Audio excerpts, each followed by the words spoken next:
वामे यस्य स्थिता राधा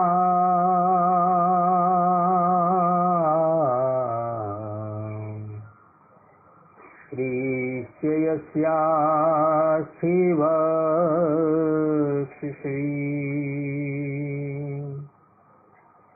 वृन्दावनविहारं तं श्रीकृष्णं हृदि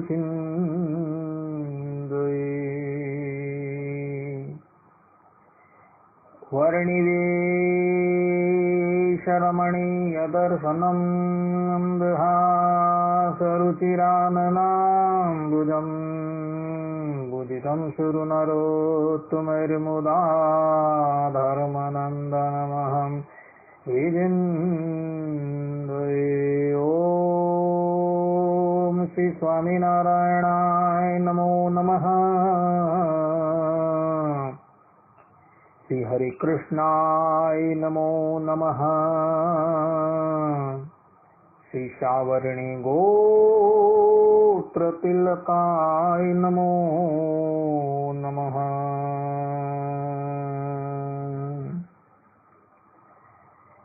अस्मद्गुरु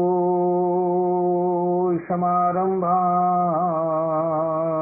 नाथयामो मध्यमां लक्ष्मीवल्लभपर्यन्तां वन्दे गुरुपरम्परा। वन्दे गुरुपरम्परा।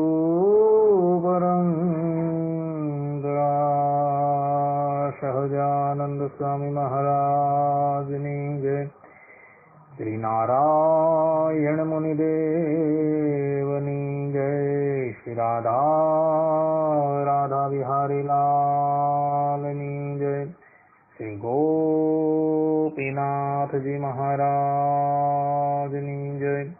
श्री काष्ठभंजन देवनी जय। श्री विघ्न विनायक देवनी जय। श्री सिद्धेश्वर महादेवनी जय।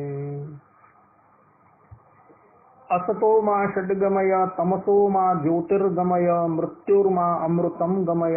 ओम शांति शांति शांति। निखिल है प्रत्यनीक कल्याणिकतान स्वेतर समस्त वस्तु विलक्षण अनंत कोटि ब्रह्मांड नायक श्रीदेवी भूदेवी नीला देवी श्री राधा देवी से अलंकृत सर्व अवतारों ना अवतारी सर्व कारणों ना कारण पर ब्रह्म परमात्मा भगवान श्री हरि ની મહતી કૃપાથી આપણે બધા માનવ જીવનનો સર્વોત્કૃષ્ટ લાભ એવા સત્સંગને માટે ઉપસ્થિત થયા છે। સત્સંગ માટે ઉપસ્થિત થનારા બધા જ ભગવદ ભક્તોને મારા હેતપૂર્વક જય સ્વામિનારાયણ। ભક્તો, આસો સુદ પૂનમ એટલે શરદ પૂર્ણિમાના નામથી એ દિવસ ઓળખાય છે। આ દિવસે પરબ્રહ્મ પરમાત્મા ભગવાન શ્રી કૃષ્ણએ કામદેવનો ગર્વભંગ કરવા માટે વૃંદાવનની અંદર રાધિકા આદિ ગોપીઓની સાથે રાસલીલા કરી હતી એવું ભગવાન સ્વામિનારાયણ સત્સંગી જીવનની અંદર ચતુર્થ પ્રકરણના 57મા અધ્યાયની અંદર 7 ને 8મા શ્લોકની અંદર કહી રહ્યા છે। ભક્તો, રાસ ક્રીડાને લઈને કેટલાય તત્વચિંતકો જે છે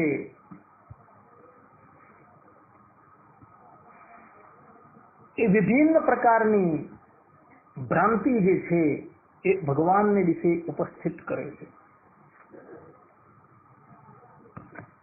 તો આજના આ પ્રવચનની અંદર આપણે બધા એ ભ્રાંત પુરુષો જે ભગવાનની આ દિવ્ય ક્રીડા જે છે તેની ઉપર જે આક્ષેપબાજી કરે છે એનું આપણે થોડું નિવારણ કરી લઈએ. પ્રથમ તો આ રાસ ક્રીડા કરનાર જે છે એ કોણ છે એ ખાસ જાણવાની જરૂર છે ભક્તો.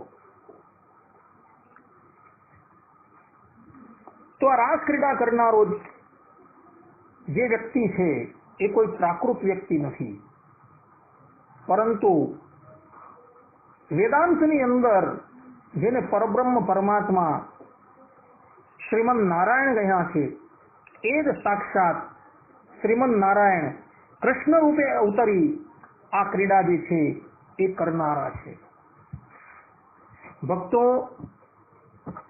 શ્રી કૃષ્ણ ભગવાન જે છે એ સાક્ષાત શ્રીમન નારાયણ છે.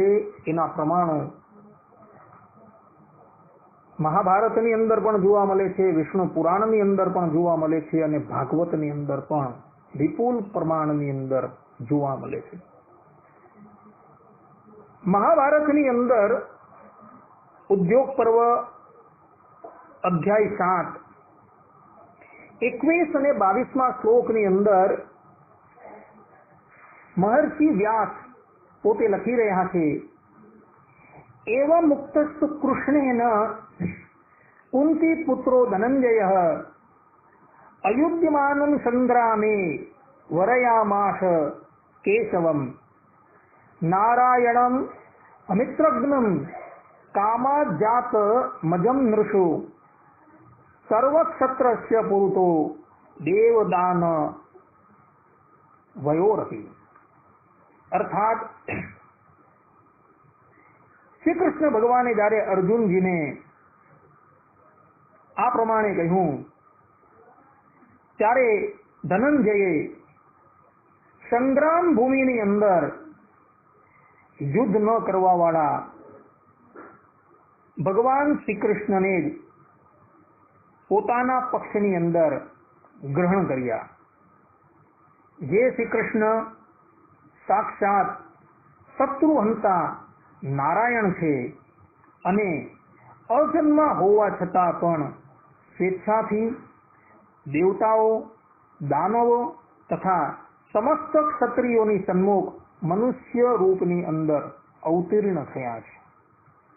આ પ્રમાણે મહાભારતની અંદર ભગવાન વેદવ્યાસજી પોતે જ કહી રહ્યા છે કે શ્રી કૃષ્ણ ભગવાન એ ઇતર કોઈ નથી પરંતુ સાક્ષાત શ્રીમન નારાયણ છે, જેને ઉપનિષદોની અંદર એષ સર્વભૂત અંતરાત્મા દિવ્ય દેવો એકો નારાયણ આ પ્રમાણે કહ્યા છે કે એ શ્રીમન નારાયણ જે છે એ દરેક ભૂત પ્રાણી માત્રની અંદર અંતર્યામીપણે રહ્યા છે અને એના પાપથી એ ક્યારેય પણ લિપ્ત થતા નથી. એવા એ શ્રીમન નારાયણ જે છે એ જ શ્રી કૃષ્ણ છે અને એ શ્રી કૃષ્ણ ભગવાન જે છે એ આ રાસ ક્રીડા જે કરી રહ્યા છે એ કેવલ ને કેવલ કામદેવનો ગર્વ ઉતારવા માટે. શ્રીમદ ભાગવતની અંદર દસમ સ્કંદ અધ્યાય 1 22 અને 23 શ્લોકની અંદર સ્પષ્ટ રૂપે સુખદેવજી મહારાજ પોતે કહી રહ્યા છે કે વસુદેવ ગૃહે સાક્ષાત ભગવાન પુરુષ પરઃ જનિષ્યતે સત્ક્રિયાર્થ સંભવંતુ સુરશ્રિયઃ. અર્થાત કે બ્રહ્માજીએ દેવતાઓને કહ્યું કે સાક્ષાત પરમ પુરુષ ભગવાન વસુદેવજીના ઘરની અંદર અવતાર લેશે. એટલે માટે હે દેવતાઓ, તમે અને તમારી સ્ત્રીઓ પણ તેમની લીલાની અંદર સહાયભૂત થવા માટે વ્રજભૂમિની અંદર પોતાના અંશોથી જન્મ ગ્રહણ કરો. આ પ્રમાણે અહીં સુખદેવજી મહારાજ પણ પોતે કહી રહ્યા છે કે શ્રી કૃષ્ણ ભગવાન એ અવર કોઈ નથી, પરંતુ સાક્ષાત ભગવાન પુરુષ પર છે. અર્થાત કે પ્રકૃતિ અને પુરુષથી પણ જે પર છે એ તત્વ જે છે એ આ શ્રી કૃષ્ણ ભગવાન છે, બીજું કોઈ નથી. આ પ્રમાણે સુખદેવજી મહારાજ પોતે કહી રહ્યા છે. વિષ્ણુ પુરાણની અંદર 5મા અંશની અંદર તૃતીય અધ્યાયની અંદર 13મા શ્લોકની અંદર પણ મહર્ષિ પરાશર પોતે કહી રહ્યા છે, ઉપસંહાર સર્વાત્મન રૂપમ મેતત ચતુર્ભુજમ જાનાતુ મા અવતારમ તે કંસો અયમ દિતિ જન્મજઃ. અર્થાત કે દેવકીજી કહે છે કે હે બધાના આધારભૂત તમારા આ ચતુર્ભુજ રૂપને સમેટી લો. આ રાક્ષસ કંસ તમારા આ અવતારને જાણી ન લે. આ વચન દ્વારા પણ પરાશર મહર્ષિ સ્પષ્ટ રૂપે કહી રહ્યા છે કે રાસ ક્રીડા કરનારા જે છે એ અવર કોઈ નથી, પરંતુ સાક્ષાત ચતુર્ભુજ નારાયણ છે. શ્રીમદ ભાગવતની અંદર 10મ સ્કંદના 14મા અધ્યાયની અંદર 32મા શ્લોકની અંદર બ્રહ્માજી ભગવાન શ્રી કૃષ્ણની સ્તુતિ કરતા થતા પોતે બોલે છે, અહો ભાગ્યમ નંદ ગોપ રજોકશામ યમ મિત્રમ પરમાનંદમ પૂર્ણમ બ્રહ્મ સનાતનમ. અર્થાત કે અહો નંદો વગેરે વ્રજવાસી ગોવાળોના ધન્ય ભાગ્ય છે. વાસ્તવમાં તેઓનું અહો ભાગ્ય છે. કેમ કે પરમાનંદ સ્વરૂપ સનાતન પૂર્ણ બ્રહ્મ એવા આપ તેમના સગા સંબંધી અને સુરદ થયા. આમ બ્રહ્માજી પણ પોતે કહી રહ્યા છે કે શ્રી કૃષ્ણ ભગવાન જે છે એ અવર નથી, પરંતુ એ સાક્ષાત પરબ્રહ્મ પરમાત્મા શ્રીમન નારાયણ છે. શ્રીમદ ભાગવતની અંદર પ્રથમ સ્કંદની અંદર 3ય અધ્યાયના 28મા શ્લોકની અંદર ભગવાન વેદવ્યાસજી પોતે કહી રહ્યા છે, એતે ચાંશકલાહ પુંસ કૃષ્ણસ્તુ ભગવાન સ્વયં. અર્થાત કે આ બધા જ મનુઆદિક બ્રહ્માદિક જે અવતારો જે છે એ ભગવાનના અંશ અને કલા અવતાર છે, પરંતુ શ્રી કૃષ્ણ ભગવાન જે છે એ અવર કોઈ નથી, પરંતુ સાક્ષાત પરબ્રહ્મ પરમાત્મા છે. મહાભારતની અંદર શાંતિ પર્વની અંદર મોક્ષ ધર્મમાં 210મા અધ્યાયના 11મા શ્લોકની અંદર ગંગાપુત્ર ભીષ્મ પોતે કહી રહ્યા છે, તદીદમ બ્રહ્મ વાર્ષ્ણેયમ. અર્થાત કે વૃષ્ણી કુલમાં એટલે કે યદુકુલની અંદર પ્રગટ થયેલા શ્રી કૃષ્ણ એ સાક્ષાત પરબ્રહ્મ પરમાત્મા છે. મહાભારતની અંદર જ ઉદ્યોગ પર્વની અંદર 70મા અધ્યાયના 5મા શ્લોકની અંદર સ્પષ્ટ રૂપે કહ્યું છે, કૃષિર બહુવાચક શબ્દો નશ્ચ નિવૃત્તિવાચક તયોરેક્યમ પરમ બ્રહ્મ કૃષ્ણ ઇત્ય વિધીયતે. અર્થાત કૃષ અને ભૂ એ સત્તા, સત્યતા, પરમેશ્વર સત્યત્વ ગુણને કહે છે, અને અણ જે છે એ આનંદને કહે છે. એ બંને ભાવની એકતા એટલે કે સચ્ચિદાનંદ કૃષ્ણ છે, તે જ પરબ્રહ્મ પરમાત્મા છે. આ પ્રમાણે ગંગાપુત્ર ભીષ્મ ઉપરાંત વેદવ્યાસજી જે છે એવો સ્પષ્ટ રૂપે કહે છે કે શ્રી કૃષ્ણ ભગવાન એ કોઈ અવર નથી. અર્થાત કે રાસ ક્રીડા કરનારા જે પરમાત્મા શ્રી કૃષ્ણ છે એ અવર નથી, પરંતુ એ સાક્ષાત પરબ્રહ્મ પરમાત્મા શ્રીમન નારાયણ છે. ગરુડ પુરાણની અંદર અધ્યાય 10 55મા શ્લોકની અંદર સ્પષ્ટ રૂપે કહેવાયું છે, સત્યમ સત્યમ પુનઃ સત્યમ ઉદ્ધત્ય ભુજમુચ્યતે વેદાત શાસ્ત્રમ પરમ નાસ્તિ ન દેવઃ કેશવાત પરઃ. અર્થાત કે હાથ ઊંચા કરીને હું વારંવાર કહું છું, વેદોથી કોઈ શ્રેષ્ઠ શાસ્ત્ર નથી અને કેશી નામના દૈત્યને મારનારા ભગવાન શ્રી કૃષ્ણથી મોટો કોઈ શ્રેષ્ઠ દેવ નથી. આ પ્રમાણે અહીં ગરુડ પુરાણની અંદર પણ સ્પષ્ટ રૂપે કહ્યું છે કે શ્રી કૃષ્ણ ભગવાન જે છે એ સાક્ષાત પરબ્રહ્મ પરમાત્મા છે અને એ બધા જ દેવોથી સર્વશ્રેષ્ઠ દેવ છે. દેવનો અર્થ થાય છે જે પ્રકાશમાન હોય તેને દેવ કહેવામાં આવે. વિષ્ણુ સહસ્ત્ર નામના ભાષ્યની અંદર રામાનુજાચાર્યજીના શિષ્ય જે છે અચ્ચાન પિલ્લે અર્થાત કે પરાશર ભટ્ટાચાર્યજીએ દેવ શબ્દની વ્યાખ્યા આ પ્રમાણે કરી છે. ભગવાન શ્રી કૃષ્ણ પોતાના સ્વમુખે કુરુક્ષેત્રના મેદાનની અંદર રથની ઉપર ચડીને પાર્થ એવા અર્જુનને સ્પષ્ટ રૂપે કહે છે, યસ્માત શરમતીતો અહમ શરાદ અપી ચોત્તમઃ, કે હું શ્રી કૃષ્ણ ક્ષરથી ઉત્તમ છું તથા અક્ષરથી પણ શ્રેષ્ઠ છું. આ પ્રમાણે ભગવાન શ્રી કૃષ્ણએ પોતાના સ્વમુખે પોતાની સર્વશ્રેષ્ઠતા પ્રતિપાદન કરી છે. ગીતાના 7મા અધ્યાયના 6થા શ્લોકની અંદર પણ ભગવાન શ્રી કૃષ્ણ પોતે કહી રહ્યા છે, અહમ કૃષ્ણસ્ય જગતઃ પ્રભવઃ પ્રલયસ્તથા મત્તઃ પરતરમ નાન્યત કિંચિત અસ્તિ ધનંજયઃ. અર્થાત કે સમસ્ત જગતની ઉત્પત્તિ અને પ્રલયનું કારણ હું શ્રી કૃષ્ણ જ છું. હે ધનંજય, મારાથી શ્રેષ્ઠ બીજું કોઈ નથી. આમ ભગવાન શ્રી કૃષ્ણએ આ વચન દ્વારા પોતાની સર્વ ઉત્કૃષ્ટતા જે છે અર્થાત કે ભવ બ્રહ્માદિક બધા જ કરતા પોતાની સર્વોત્કૃષ્ટતા જે છે એ સ્વમુખે પ્રતિપાદન કરેલું છે.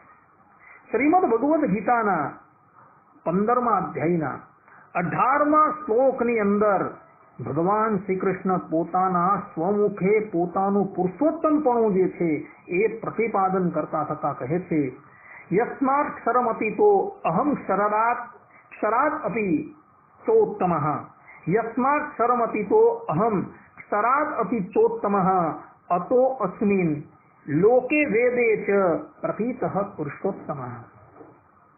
અર્થાત કે હું ક્ષરથી પર છું અને અક્ષરથી ઉત્તમ છું, એટલા માટે લોકમાં તથા વેદમાં પુરુષોત્તમ નામથી પ્રસિદ્ધ છું. અતો અસ્મિ લોકે વેદે ચ પ્રથિતઃ પુરુષોત્તમઃ. જે પુરુષોની અંદર શ્રેષ્ઠ હોય અર્થાત ક્ષર પુરુષ અને અક્ષર પુરુષ એની અંદર જે સર્વોત્કૃષ્ટ હોય તેને પુરુષોત્તમ કહેવાય. ભક્તો, આ પ્રમાણેની વ્યાખ્યા વિષ્ણુ સહસ્ત્રનામ સ્તોત્રના ભાષ્યની અંદર પરાશર ભટ્ટાચાર્યજીએ કરેલી છે. એટલે આ રાસ ક્રીડા કરનારા જે વ્યક્તિ જે છે ભક્તો,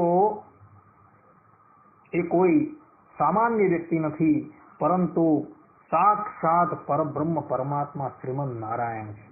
ભગવાન સ્વામિનારાયણ પોતાના સ્વમુખે જે વચનામૃત પોતાના આશ્રિતોને એમણે પાન કરાવેલા હતા, એ વચનામૃતની અંદર ગઢડા મધ્યના 39મા વચનામૃતની અંદર પોતે શ્રી કૃષ્ણ ભગવાન વિશે કહે છે કે દસમ સ્કંદનું તો તે જ રહસ્ય છે જે ઉપનિષદ, વેદાંત ને શ્રુતિ સ્મૃતિ તેમાં જેને બ્રહ્મ, સૂક્ષ્મ, નિરંજન, ક્ષેત્રજ્ઞ, સર્વકારણ, પરબ્રહ્મ, પુરુષોત્તમ, વાસુદેવ, વિષ્ણુ, નારાયણ, નિર્ગુણ એવા નામે કરીને જેને પરોક્ષપણે કહ્યા છે તે આ પ્રત્યક્ષ વસુદેવના પુત્ર શ્રી કૃષ્ણ ભગવાન છે.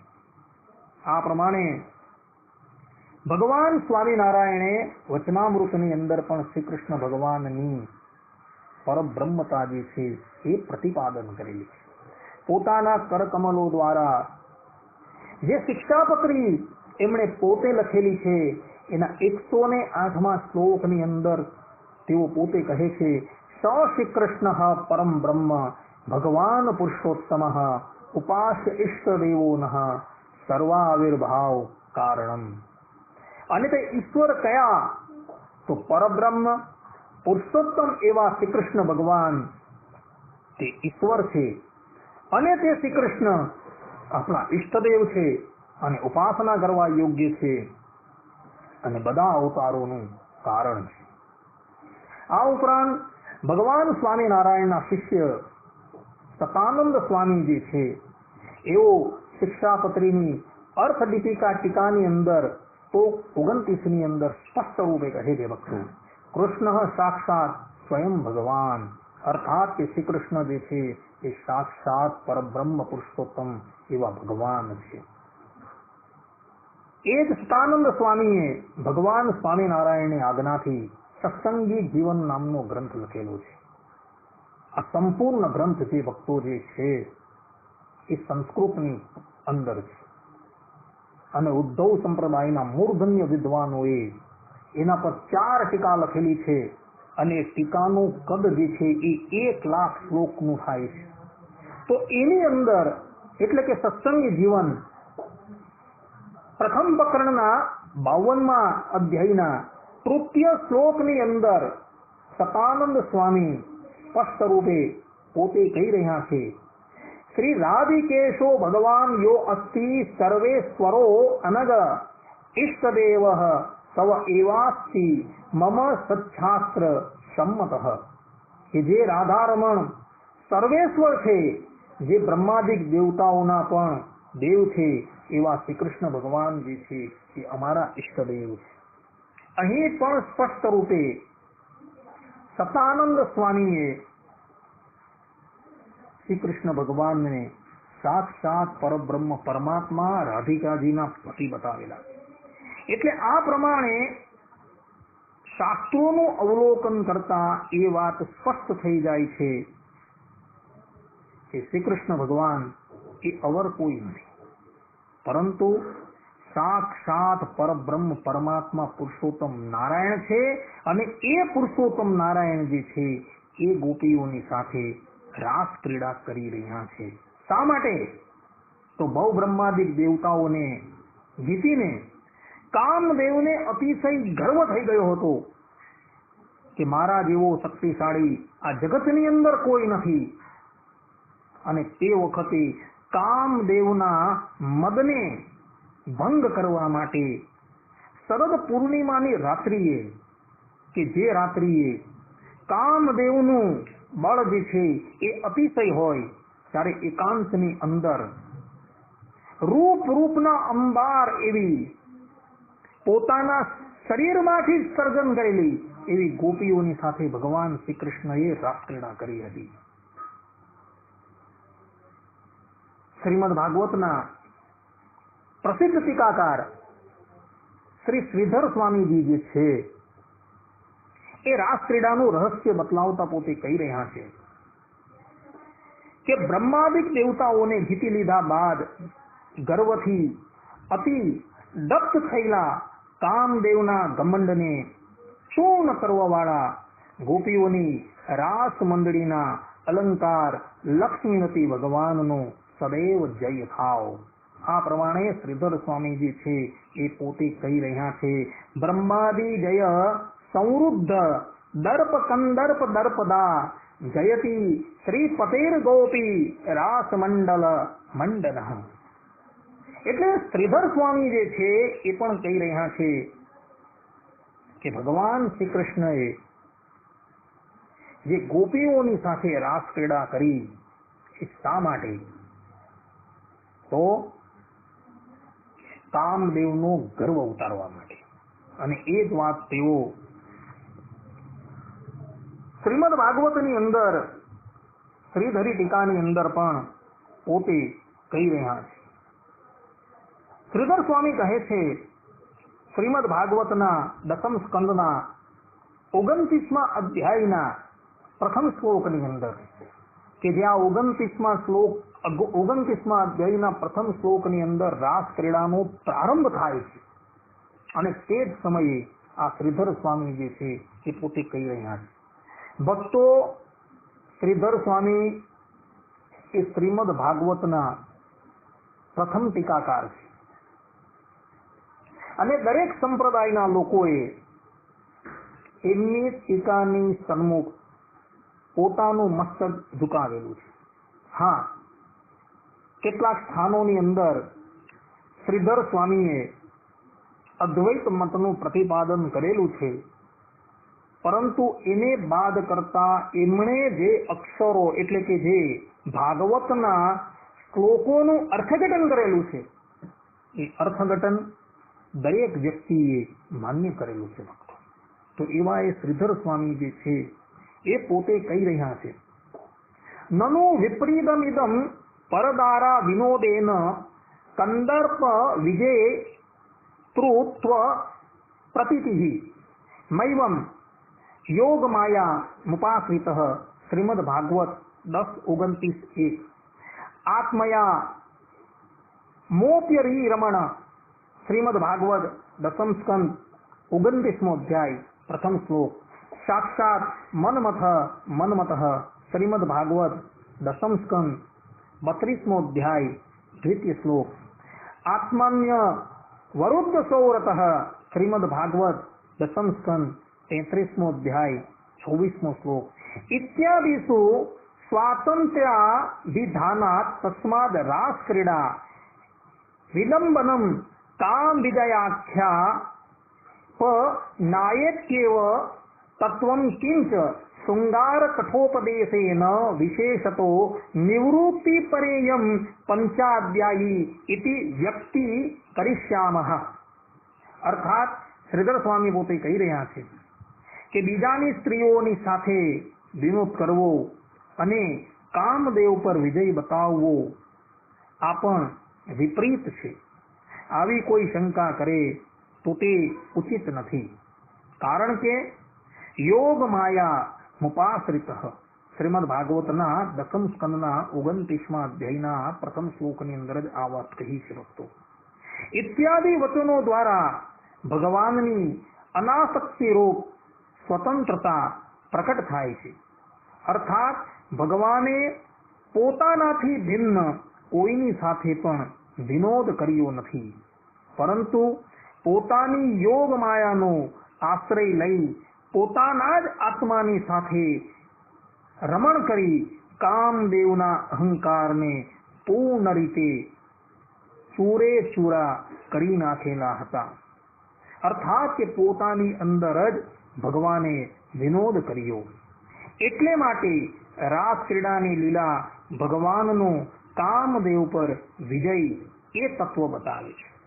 આ રાસ પંચાધ્યાયી શૃંગારસના બહાનામાં સર્વથા નિવૃત્તિ પરક જ છે, જેવું અમે અમારી ટીકામાં સ્પષ્ટ રૂપે કહ્યું છે. આમ શ્રીધર સ્વામી જે છે એ સ્પષ્ટ રૂપે એવું પ્રતિપાદન કરી રહ્યા છે કે ભગવાન શ્રી કૃષ્ણએ જે આ રાસ ક્રીડા કરેલી છે એ કેવલ કામદેવ પર વિજય પ્રાપ્ત કરવા માટે કરેલી છે. મત્સ્ય પુરાણની અંદર આ આખી કથા આવે છે ભક્તો, કે કામદેવે ભવ બ્રહ્માદિક દેવતાઓ પર વિજય પ્રાપ્ત કર્યો એટલે એને ઘણો અહંકાર થઈ ગયો હતો અને એને લઈને એ અતિશય ગર્વિષ્ઠ થઈ ગયો હતો. એનો ગર્વ ઉતારવા માટે ભગવાન શ્રી કૃષ્ણએ પોતાના અંગમાંથી જ ગોપીઓની સૃષ્ટિ કરી અને એ ગોપીઓની સાથે એમણે રમણ કરેલું હતું. આ વાત મત્સ્ય પુરાણમાં પણ છે અને શ્રીધર સ્વામી જે છે એ અહીં કહી રહ્યા છે. એટલે રાસ ક્રીડા જે છે એ અવર નથી, પરંતુ ભગવાને કામદેવની ઉપર જે વિજય પ્રાપ્ત કરેલો હતો તેની લીલા છે. ભગવાન સ્વામિનારાયણ પણ આ બાબતમાં પોતાની સંમતિ આપે છે. હરિવાક્ય સુધા સિંધુ જે આખો પ્રબંધ સંસ્કૃતની અંદર છે તેના તરંગ 72 ની અંદર પરબ્રહ્મ પરમાત્મા ભગવાન સ્વામિનારાયણ 20મા શ્લોકની અંદર સ્પષ્ટ રૂપે કહી રહ્યા છે, રાસલીલામ જગો વિષ્ણુ સમ્યક માહાત્મ્ય વિક્ષુક કામ દર્પાપનોદાય લીલે વે યમ હરેરિતિ. અર્થાત કે શ્રી કૃષ્ણ પરમાત્માનું મહાત્મય જાણનારા સુખદેવ મુનિ કામદેવના ગર્વનો નાશ કરવા માટે જ કૃષ્ણની આ લીલા છે એ હેતુથી રાસલીલાનું ગાન કરતા હતા. આમ પરબ્રહ્મ પરમાત્મા ભગવાન શ્રી કૃષ્ણની આ લીલા જે છે એ કોઈ લીલા અવર નથી, પરંતુ ભક્તો એ સાક્ષાત કામદેવને હરાવવા માટેની આ લીલા છે. અને એટલે જ માટે ભગવાન વેદવ્યાસજી જે છે એ રાસલીલાની શરૂઆત જે છે ને એ બહુ સુંદર રીતે ભક્તો કરે છે.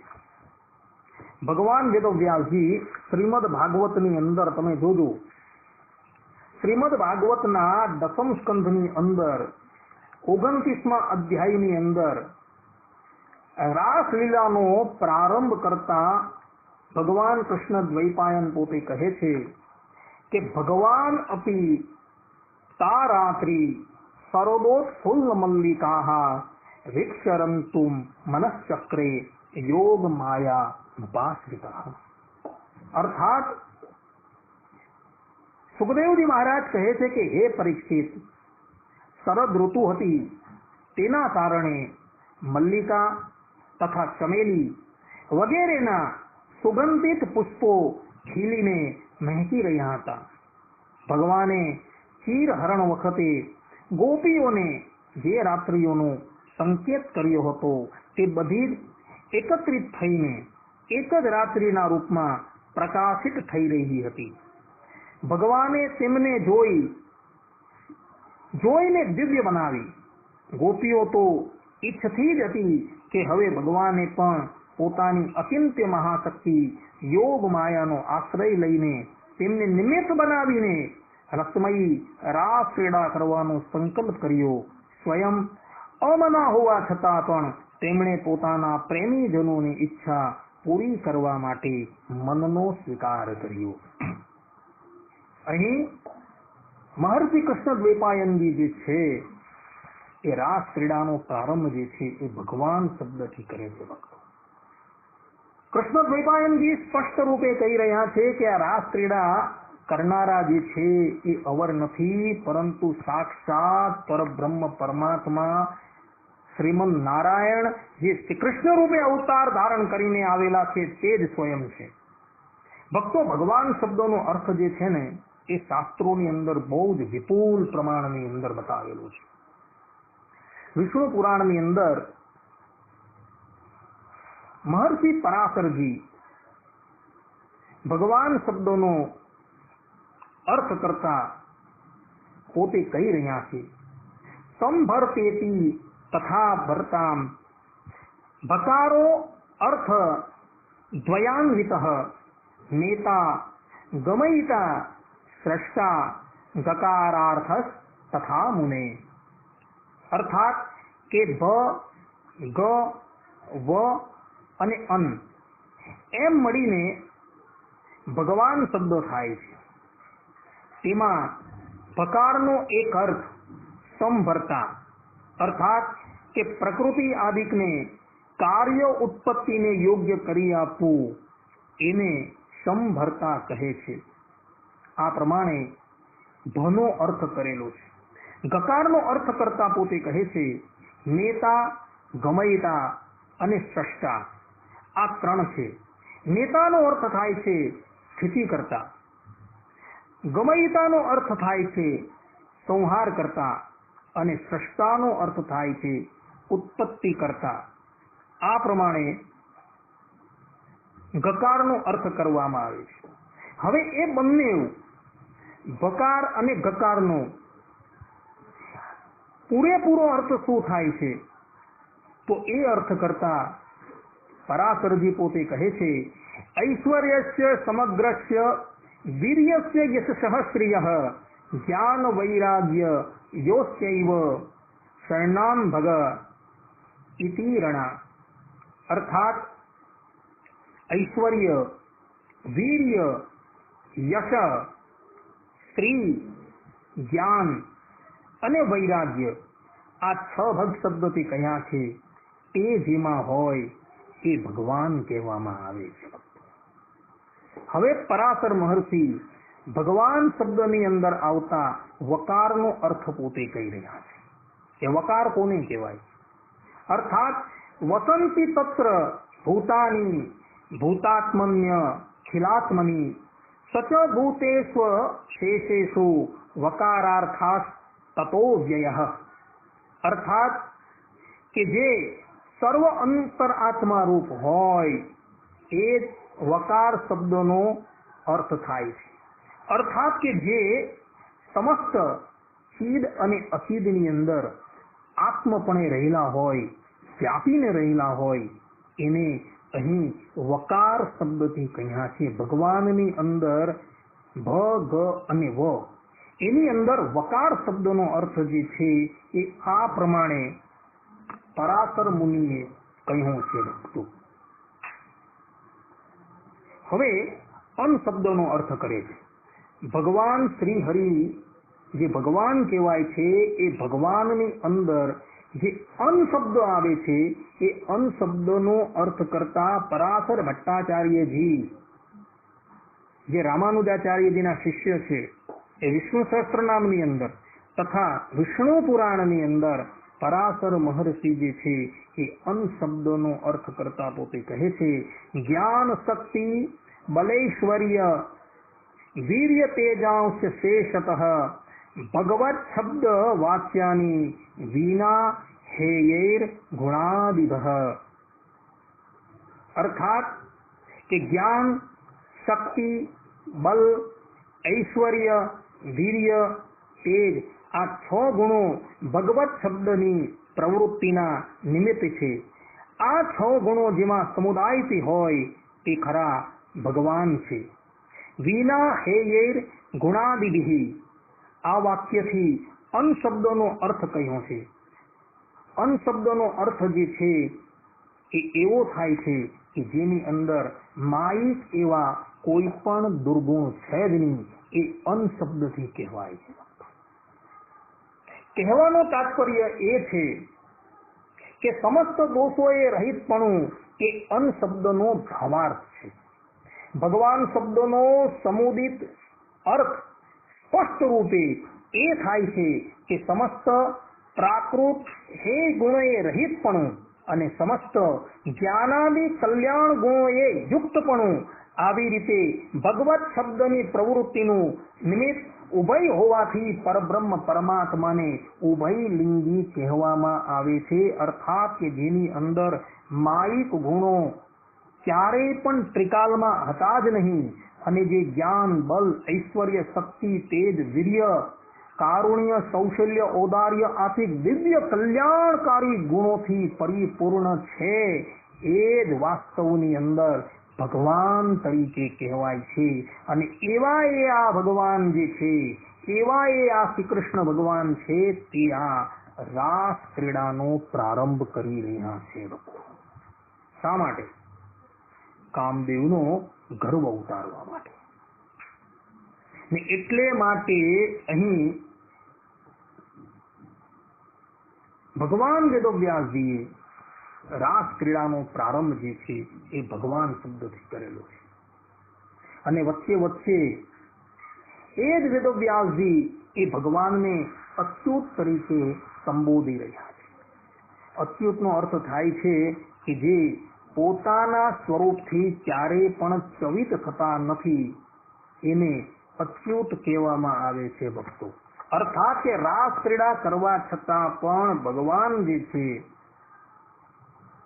એ પોતાના સ્વરૂપથી ક્યારેય પણ સ્ખલિત થયા નથી એનો આ અર્થ થાય છે. અને તમે જોજો શ્રીમદ ભાગવતની અંદર દસમ સ્કંદની અંદર 33મા અધ્યાયની અંદર સ્પષ્ટ રૂપે લખેલું છે યોગેશ્વરેશ્વર કૃષ્ણ. અર્થાત કે જે યોગી એવા શ્રી કૃષ્ણ ભગવાન જે છે એ શ્રી કૃષ્ણ ભગવાનના પણ ઈશ્વર છે. અર્થાત કે ભૂતલની ઉપર વર્તમાન સમયની અંદર જેટલા યોગી છે, ભૂતકાળમાં જે યોગી થઈ ગયા અને ભવિષ્યની અંદર જે યોગી થવાના છે, યોગીઓના ઈશ્વર કોણ છે? તો એ ભગવાન શંકર છે. તો એ યોગીઓના ઈશ્વરના પણ જે ઈશ્વર છે તે શ્રી કૃષ્ણ ભગવાન છે. ભક્તો, વેદવ્યાસજી સ્પષ્ટ રૂપે શ્રીમદ ભાગવતના 33મા અધ્યાયના 3ય શ્લોકની અંદર પોતે કહી રહ્યા છે યોગેશ્વરેણ કૃષ્ણેન તાસામ મધ્યે દ્વયોર્દ્વયોઃ. એટલે યોગીઓના ઈશ્વરના પણ એ ઈશ્વર છે. અને યોગી વ્યક્તિ જે હોય ને એ ગમે એટલી મોટી ઉપાધિની અંદર ગયો હોય છતાં પણ એ વ્યક્તિ નિર્વિકાર રહેતો હોય છે. આ જ યોગીનું લક્ષણ છે. અને શ્રી કૃષ્ણ ભગવાન તો પોતે યોગેશ્વર છે. ભક્તો, જેમાંથી સમસ્ત વિદ્યાઓ, જેમાંથી સમસ્ત કલાઓ જે છે એ પ્રગટ થયેલી છે. શ્રી કૃષ્ણ ભગવાનને એ કલાઓ પ્રાપ્ત કરવા માટે ઇતર કોઈની ઉપાસના કરવાની જરૂર નથી પડી. કેમ? સ્વાભાવિક જ્ઞાન બલ ક્રિયા છે. વેદાંત પોતે કહે છે કે એ પરબ્રહ્મ પરમાત્માની અંદર સ્વાભાવિક રીતે જ્ઞાન છે, બલ છે, ઐશ્વર્ય છે, વીર્ય છે, શક્તિ એ સ્વાભાવિક છે. કોઈની ઉપાસના કરીને એમણે એની પ્રાપ્તિ નથી કરી, પરંતુ સ્વાભાવિક છે, અનાદિ છે એની અંદર. તો એની અંદર એ યોગ કળા જે છે એ પણ અનાદિની છે, કોઈએ એને શીખવી નથી. એવા એ યોગેશ્વર કૃષ્ણ જે છે એ ગોપીઓની સાથે આ રાસ ક્રીડા કરી રહ્યા છે. અને રાસ ક્રીડા કરીને પણ એ શ્રી કૃષ્ણ ભગવાન જે છે એ ઉર્ધ્વ રેતા બ્રહ્મચારી રહ્યા હતા. અને આ બાબત સ્વયં વેદ ભગવાન જે છે એ સ્વયં પ્રતિપાદન કરે છે. અથર્વ વેદની અંદર કૃષ્ણ પૂર્વતાપનીય ઉપનિષદ છે. એ ઉપનિષદની અંદર એક કથા આવે છે, જે કથા ભગવાન સ્વામિનારાયણે પણ વચનામૃતની અંદર પ્રથમના 72મા વચનામૃતમાં પોતે કહેલી છે કે એક દિવસની વાત છે, દુર્વાસા મહર્ષિ જે છે એ યમુનાને પેલે પાર પધારેલા હતા. ગોપીઓએ પૂછ્યું ભગવાન શ્રી કૃષ્ણને કે ભાઈ અમે કયા મહર્ષિની સેવા કરીએ જેથી તમે અમારા પર પ્રસન્ન થાઓ? ત્યારે ભગવાન શ્રી કૃષ્ણ બોલ્યા કે યમુનાને પેલે પાર મારા ગુરુ દુર્વાસા ઋષિ આવેલા છે. તમે એને જઈને અન્નાદિકથી તૃપ્ત કરો. ગોપીઓ ગઈ પોતાના ઘરે અને વિવિધ પ્રકારના પકવાનો બનાવી ભગવાન શ્રી કૃષ્ણની પાસે આવી અને ભગવાન શ્રી કૃષ્ણને કહે છે કે હે શ્રી કૃષ્ણ, અમારે યમુનાજીને ઓળંગવા છે, પરંતુ યમુનાજીની અંદર તો પૂર આવેલું છે, તો અમે એને કેવી રીતના ઓળંગીએ? ત્યારે ભગવાન શ્રી કૃષ્ણ કહે છે, આ વેદ ભગવાન બોલે છે, યાદ રાખજો ભક્તો. ભગવાન શ્રી કૃષ્ણ કહે છે તમે યમુનાજીને જઈને કહેજો કે શ્રી કૃષ્ણ સદા બાલ બ્રહ્મચારી હોય ને તો અમને માર્ગ આપી દેજો. ગોપીઓ તો શ્રી કૃષ્ણ ભગવાનનું આ વચન સાંભળીને આશ્ચર્યચકિત થઈ ગઈ,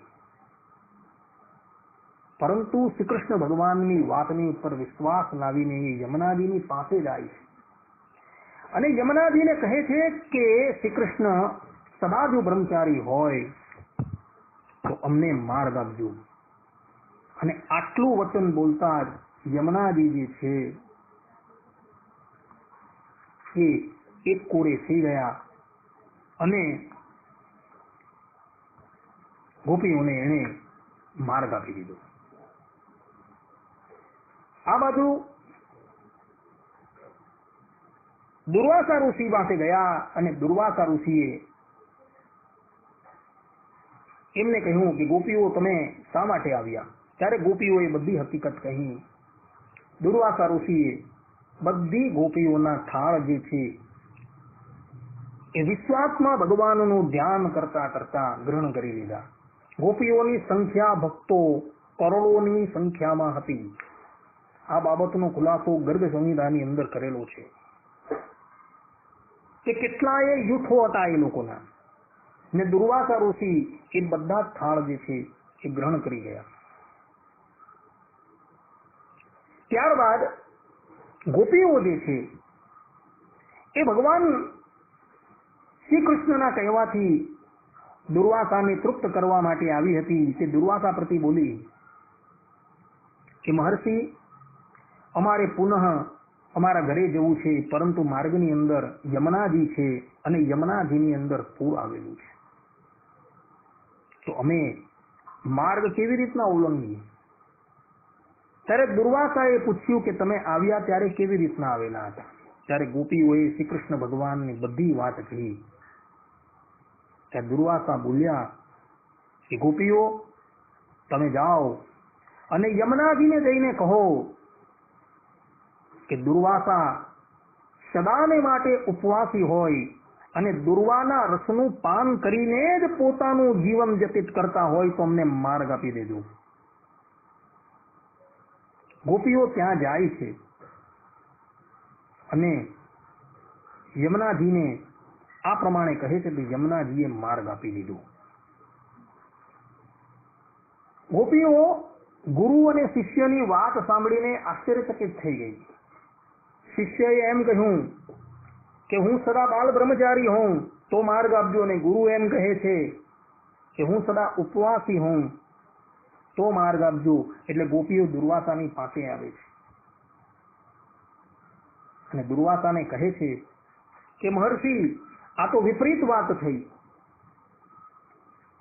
બધી જ ગોપીઓના થાળ જમનારા તમે ઉપવાસી કેવી રીતના, અને અમારી સાથે નિત્ય વિહાર કરનારા શ્રી કૃષ્ણ એ બ્રહ્મચારી કેવી રીતના?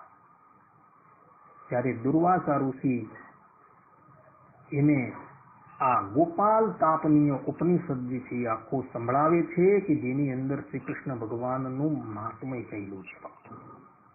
અને ત્યાં દુર્વાસા કહે છે કે શ્રી કૃષ્ણ તમારી સાથે રમણ કરવા છતાં પણ ઉર્ધ્વરીતા બ્રહ્મચારી છે. ત્યારે ગોપીઓને ભગવાન શ્રી કૃષ્ણનું મહાત્મય જે છે એ ખબર પડે છે. આમ શ્રી કૃષ્ણ ભગવાન ગોપીઓની સાથે રમણ કરવા છતાં પણ ઉર્ધ્વરીતા બ્રહ્મચારી હતા, એમ ઉપનિષદ એટલે કે વેદ જે છે એ સ્વયં કહે છે.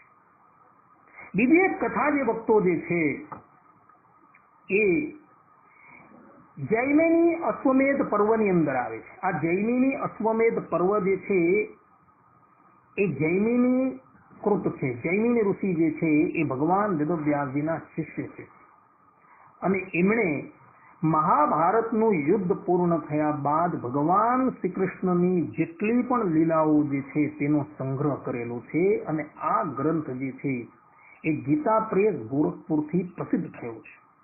એની અંદર અધ્યાય 40 ની અંદર એક લીલા આવે છે. વાત એવી હતી કે મહાભારતના યુદ્ધ પછી પોતાના ભાતૃઓના વધનું પ્રાયશ્ચિત કરવા માટે યુધિષ્ઠિર મહારાજે ભગવાન વેદવ્યાસજીની આજ્ઞાથી અશ્વમેધ યજ્ઞનો પ્રારંભ કર્યો. યજ્ઞનો ગોળો પૃથ્વીની ઉપર વિચરણ કરવા માટે છૂટો મૂકવામાં આવે છે અને એની રક્ષાની જવાબદારી અર્જુનજીને સોંપવામાં આવે છે. આ યજ્ઞનો ગોળો સ્વચ્છંદ રીતે વિચરણ કરતો કરતો બબ્રુ વાહનની રાજધાની મણિપુરમાં આવે છે અને તે ઘોડાને બબ્રુ વાહન જે છે એ બાંધી દે છે. આ બબ્રુ વાહન એ બીજો કોઈ નથી પરંતુ અર્જુનજીનો એક પુત્ર છે. અર્જુનજી જ્યારે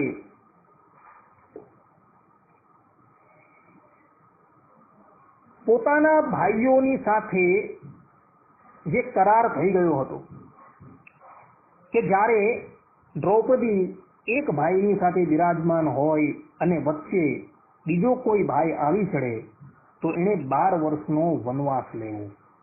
એક દિવસ અર્જુનજીથી અજ્ઞાનતાવશ આ પ્રતિજ્ઞા જે છે એ ભંગ થઈ ગઈ હતી અને એને લઈને અર્જુનજી 12 વર્ષનો વનવાસ જે છે એ ભોગવતા હતા અને ફરતા ફરતા એક વખત એ મણિપુર નગરીની અંદર આવે છે અને ત્યાંની કન્યાની સાથે રાજકન્યા સાથે લગ્ન કરે છે. પરંતુ એના પિતા જે છે એ અર્જુનજીની સાથે એવી શરત કરે છે કે મારી પુત્રી થકી જે પ્રથમ સંતાન પ્રગટ થાય એ તમારે અમને આપી દેવી. અને અર્જુનજી એમની પુત્રી થકી પ્રથમ સંતાન પ્રગટ કરે છે જેનું નામ બબ્રુવાહન હોય છે. એ એમના પિતાને સમર્પિત કરીને ત્યાંથી પછી ચાલ્યા જાય છે અને ઘણા વર્ષોના અંતે એ પુનઃ આ મણિપુર નામની નગરીની અંદર આવે છે અને ત્યાં બબ્રુવાહન અને અર્જુનજી એકબીજાને જાણતા નથી અને તેઓ યુદ્ધની અંદર પ્રવૃત્ત થાય છે. ત્યારે બબ્રુવાહન જે છે એ પોતાના દિવ્ય અસ્ત્રથી અર્જુનજીનો વધ કરી દે છે. અર્જુનજીનો વધ થઈ ગયો એટલે બબ્રુવાહનની માતા અને અર્જુનજીના પત્ની ઉલુપી ત્યાં આવે છે અને એ બહુ કલ્પાન કરે છે. બહુ કલ્પાન કરે છે અને કહે છે કે પતિદેવ કેટલા વર્ષોના અંતે તમે પુનઃ નગરીની અંદર આવ્યા અને મારે તમને આ હાલતની અંદર જોવા પડ્યા છે. આ વાતની જ્યારે બધાને ખબર પડી ત્યારે એ લોકો બધા દોડતા દોડતા અર્જુનજીની પાસે આવે છે. તે વખતે શ્રી કૃષ્ણ ભગવાન પણ જે છે એ ત્યાં ઉપસ્થિત થઈ જાય છે. ઉલુપી ભગવાન શ્રી કૃષ્ણને વિનંતી કરે છે અને પાંડવો પણ ભગવાન શ્રી કૃષ્ણને વિનંતી કરે છે કે પ્રભુ તમે અર્જુનજીને સજીવન કરો. ત્યારે ભગવાન શ્રી કૃષ્ણ તે સ્થાનની ઉપર એક પ્રતિજ્ઞા કરે છે. એ પ્રતિજ્ઞા જે છે એ ધ્યાન આપવા યોગ્ય છે ભક્તો, કે જો ભૂતલ પર મારું બ્રહ્મચર્ય વ્રત સદા અખંડ રહેલું હોય તો મારા આ પુણ્યના પ્રભાવથી અર્જુનજીનું મસ્તક અત્યારે અહીં આવી જાય અને જેણે તેના મસ્તકનું અપહરણ કરેલું છે મારી આજ્ઞાથી તેનું મસ્તક કપાઈ જાય અને તે મૃત્યુને પ્રાપ્ત થાય. બબ્રુવાહન અને અર્જુનજી વચ્ચે જે યુદ્ધ થતું હતું એ યુદ્ધની અંદર બબ્રુવાહને અર્જુનજીનું મસ્તક કાપીને ફેંકી દીધેલું હતું અને એ મસ્તક જે છે એક જણાએ અપહરણ કરી દીધેલું. અને આટલી પ્રતિજ્ઞા ભગવાન શ્રી કૃષ્ણએ કરી એટલે અર્જુનજીનું મસ્તક જે એક અસુર જે છે જે ચોરીને લઈ ગયો હતો એ મસ્તક પુનઃ અર્જુનજીની પાસે આવે છે, એના દળની સાથે જોડાઈ જાય છે અને અર્જુનજી સજીવન થઈ જાય ને પેલો અસુર જે છે એ મૃત્યુ પામે છે. ભગવાન શ્રી કૃષ્ણ અહીં પણ સ્પષ્ટ રૂપે કહી રહ્યા છે કે જો ભૂતલ પર મારું બ્રહ્મચર્ય વ્રત સદા અખંડિત રહ્યું હોય તો અર્જુનજી જે છે એ સજીવન થઈ જાય. શૃણવંતુ સર્વે વચનમ મદીયમ મંત્ર સંયુતમ યદ્યહમ બ્રહ્મચર્યેણ ન ભગ્નો ભૂતલે સદા તેન મે સુકૃતેનાદ્ય પાર્થ સ્યાદ યાતુ તચ્છરીરઃ યૈર મિતં તે પતદ્વદ્યમ ભિન્ન શીર્ષા મમાગ્નયા.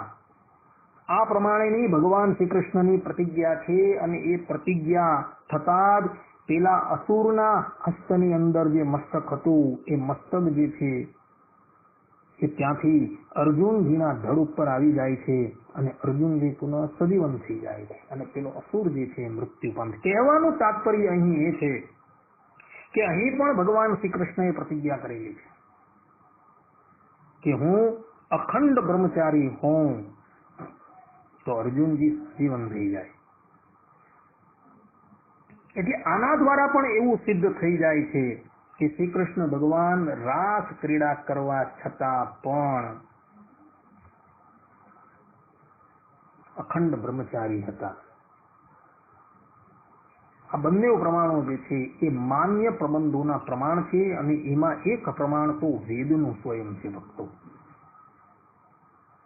વેદ ભગવાન પોતે કહે છે કે ભગવાન શ્રી કૃષ્ણ જે છે એ અખંડ બ્રહ્મચારી છે. ભક્તો, માટે વેદથી મોટું કોઈ શાસ્ત્ર નથી અને એવાય વેદ ભગવાન પોતે કહે છે તો પછી એનથી વધારે પ્રમાણ આપણે બીજું કયું લેવું? એટલે રાસ ક્રીડાની અંદર પણ ભગવાન શ્રી કૃષ્ણ રાસ ક્રીડા કરવા છતાં પણ ઉર્ધ્વરીતા બ્રહ્મચારી હતા. પરીક્ષિત મહારાજ જે છે એ સુખદેવજી મહારાજને પોતે શંકા કરતા થતા પોતે કહે છે કે સંસ્થાપનાય ધર્મસ્ય પ્રથમાય તરસ્ય ચ અવતીર્ણો હિ ભગવાન અંશેન જગદીશ્વરઃ સ કથમ ધર્મ સેતુના વક્તા કર્તાભિ રક્ષિતા પ્રતીપમાચરદ બ્રહ્મન પરદારાદિમર્શનમ આપ્તકામો યદુપતિઃ કૃતવાન વૈ જુગુપ્સિતમ કિમભિપ્રાયેતમ નઃ સંશયમ છિંદિ સુરત. આ પ્રમાણે પરીક્ષિત રાજા પોતે કહી રહ્યા છે કે હે ભગવાન શ્રી કૃષ્ણ સંપૂર્ણ જગતના એકમાત્ર સ્વામી છે. તેમણે પોતાના અંશ બલરામજી સાથે પૂર્ણ રૂપે અવતાર ગ્રહણ કર્યો છે. તેમના અવતારનો ઉદ્દેશ હતો ધર્મની સ્થાપના અને અધર્મનો નાશ. બ્રહ્મન તેઓ ધર્મની મર્યાદાના સંસ્થાપક, ઉપદેશક અને રક્ષક હતા. તો પછી તેમણે પોતે ધર્મથી વિપરીત પરસ્ત્રીઓનો સ્પર્શ કેમ કર્યો? હું માનું છું કે ભગવાન શ્રી કૃષ્ણ પૂર્ણકામ હતા, તેમને કોઈ વસ્તુની કામના ન હતી. તેમ છતાં તેમણે શા અભિપ્રાયથી આવું નિંદનીય કર્મ કર્યું? પરમ બુદ્ધ બ્રહ્મચારી મુનીશ્વર, આપ કૃપા કરીને મારો સંશય દૂર કરો. આ પ્રમાણે પરીક્ષિત મહારાજ જે છે એ સંશય કરે છે અને તેના ઉત્તરની અંદર સુખદેવજી મહારાજ જે છે એ બહુ સુંદર ઉત્તર આપે છે. ભક્તો, ધર્મ વ્યતિક્રમો દ્રષ્ટ ઈશ્વરાણામ ચ સાહસમ તેજી યશામ ન દોષાય વહને સર્વભુજો યથા નૈષત સમાચરે જાતુ મનુષ્યાપે યનેશ્વર વિનશ્યાચરન મૌદ્યાદ યથા રુદ્રો દ્વિજમ વિષમ ઈશ્વરાણામ વચ સત્યમ તથૈવાચરિતમ ક્વચિત તેષાં સ્વચ્છંદ ચરિતમ બુદ્ધિમાન સમાચરેત. આ પ્રમાણે ભગવાન સુખદેવજી મહારાજ જે છે એ પરીક્ષિતના સંશયનું નિવારણ કરતા થતા પોતે કહી રહ્યા છે કે સૂર્ય, અગ્નિ વગેરે ઈશ્વર ક્યારેક ક્યારેક ધર્મનું ઉલ્લંઘન અને સાહસનું કાર્ય કરતા જોવામાં આવે છે, પરંતુ તેઓ તે કર્મોથી તે તેજસ્વી પુરુષોને કોઈ દોષ લાગતો નથી. જો અગ્નિ બધું ભક્ષણ કરે છે, પરંતુ તે પદાર્થના દોષથી તે લિપ્ત થતો નથી. જે લોકોમાં એવું સામર્થ્ય નથી તેમણે મનથી પણ આવી વાત ક્યારેય પણ વિચારવી જોઈએ નહીં. શરીરથી કરવાની વાત તો બાજુ પર રહી, જો મૂર્ખતાવશ કોઈ આવું કામ કરી દેશે તો તેનો નાશ થઈ જાય છે. ભગવાન શંકરે હળાહલ વિષ પી લીધું હતું, બીજો કોઈ પીએ તો તે બળીને ભસ્મ થઈ જશે. સમર્થ પુરુષોના વચન સત્ય હોય છે, તેથી તેમના વચન પ્રમાણે વર્તવું અને પોતાના અધિકાર પ્રમાણે આચરણ કરવું જોઈએ. તેમના આચરણનું અનુકરણ તો ક્વચિત કરવામાં આવે છે, તેથી બુદ્ધિમાન મનુષ્યએ તેમનું જે આચરણ તેમના ઉપદેશને અનુકૂળ હોય તેને જીવનમાં ઉતારવું જોઈએ. આ પ્રમાણે જે સંશય કરેલો હતો તેનો ઉત્તર સુખદેવજી મહારાજે આપેલો હતો. એટલે સુખદેવજી મહારાજ સ્પષ્ટ રૂપે કહે છે કે શ્રી કૃષ્ણ ભગવાન જે છે એ અગ્નિ સ્વરૂપ છે. જ્યાં અગ્નિ છે,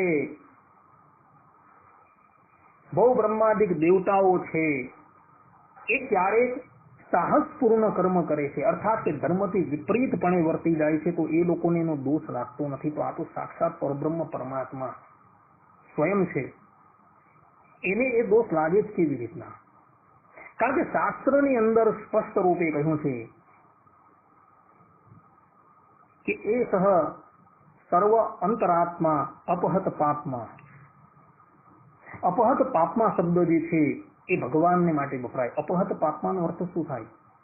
રામાનુજ વેદાંતની અંદર અપહત પાપમાનો અર્થ કરેલો છે કે કર્મ, કોઈ અનુચિત કર્મ કરેલું હોય અને અનુચિત કર્મ કરતા પણ કદાચ એ અનુચિત કર્મનું ફલ ઉદય થતું હોય તો એ ઉદય થતા ફલને પણ જે રોકી દે તે અપહત પાપમાં કહેવામાં આવે છે. અને શ્રી કૃષ્ણ તો એ સાક્ષાત પરબ્રહ્મ પરમાત્મા છે ને એ શ્રુતિ જે છે એ સર્વભૂત અંતરાત્મા અપહત પાપમાં દિવ્ય દેવ એકો નારાયણ એ પ્રમાણે કહી દિવ્ય દેવ શબ્દ વાપરેલો છે.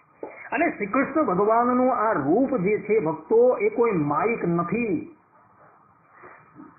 એ વપુ ભગવાનનું દિવ્ય છે. ન તસ્ય પ્રાકૃત મૂર્તિ હે, કે ભગવાનની મૂર્તિ પ્રાકૃત નથી એવું વિષ્ણુ પુરાણની અંદર કહ્યું છે. ભગવાન સ્વામિનારાયણ પણ વચનામૃતની અંદર અંત્યના 31મા વચનામૃતમાં કહે છે કે જે પ્રમાણે ધામની મૂર્તિ ગુણાતીત છે તે જ પ્રમાણે પ્રગટ પ્રમાણ મૂર્તિ છે તે પણ ગુણાતીત છે એવું ભગવાન સ્વામિનારાયણ પોતાના શ્રી મુખથી કહી રહ્યા છે ભક્તો. અર્થાત કે શ્રી કૃષ્ણ ભગવાન કોઈ માયિક નથી, એ દિવ્ય છે. અને એ દિવ્ય પરમાત્માની સાથે જોડાવવાથી એ બધી ગોપીઓ પણ જે છે એ પૂર્ણ રૂપે નિષ્કામ થઈ ગઈ હતી, જેનું પ્રમાણ આપતા આચાર્ય વલ્લભાચાર્યજી તત્વાર્થદીપ નિબંધની અંદર ભાગવતાર્થ પ્રકરણની અંદર સ્પષ્ટ રૂપે પોતે 87મા અધ્યાયની લીલાનું વર્ણન કરતા પોતે કહે છે કે શ્રી કૃષ્ણ વૈરાગ્ય વાળા હોવામાં કહેવાનું જ શું, કારણ કે તેમના સંબંધને લીધે માત્ર કામ રસથી ભરપૂર સ્ત્રીઓ પણ સંપૂર્ણ રીતે વૈરાગ્યવાળી થઈ. શ્રી કૃષ્ણના સંબંધથી તેમની પતરાણીઓ તથા મહારાણીઓ પણ સંપૂર્ણ રીતે સંસારમાં વૈરાગ્યવાળી થઈ. તો પછી શ્રી કૃષ્ણ વૈરાગ્યવાળા હોવામાં કહેવામાં શું? કૃષ્ણો વિરક્ત કિમ વાચ્ય તત્સંબંધાત સ્ત્રીઓપી હિ કામૈકરસ પૂર્ણાશ્ચ વિરક્તા સર્વથા મતાઃ. આ પ્રમાણે વલ્લભાચાર્યજી પોતે કહે છે કે શ્રી કૃષ્ણ ભગવાન જે છે એ સંપૂર્ણપણે વિરક્ત છે, એ દિવ્ય મૂર્તિ છે. એમનો સંબંધ થતા જે ગોપીઓ જે છે એ ગોપીઓ પણ વૈરાગ્યવાળી થઈ ગઈ, એની અંદર કામનો ગંધ પણ રહ્યો ન હતો ભક્તો. કહેવાનું તાત્પર્ય કે ગોપીઓની અંદર પણ અંશ માત્રનો કામ જે છે એ રહ્યો હતો નહીં ભક્તો. આચાર્ય વલ્લભાચાર્યજીના આ વચનો જે છે આપણે અહીં જોવા મળે છે. ભગવાન સ્વામિનારાયણ પોતાના સ્વમુખે ગઢડા પ્રથમના 42મા વચનામૃતની અંદર પોતે કહી રહ્યા છે કે કામ બુદ્ધિથી કૃષ્ણમાં પ્રતિમાન ગોપીઓ ગુણાતીત થઈને નિર્ગુણ એવું જે અક્ષરધામ તેને પામ્યો. તેનું કારણ શ્રી કૃષ્ણ ભગવાન સાક્ષાત પુરુષોત્તમ ગુણાતીત દિવ્ય મૂર્તિ હતા. અહીં ભગવાન સ્વામિનારાયણ પણ પોતાના સ્વમુખે કહી રહ્યા છે કે શ્રી કૃષ્ણ ભગવાન જે છે અવર નથી, પરંતુ શ્રી કૃષ્ણ ભગવાન પોતે દિવ્ય મૂર્તિ છે.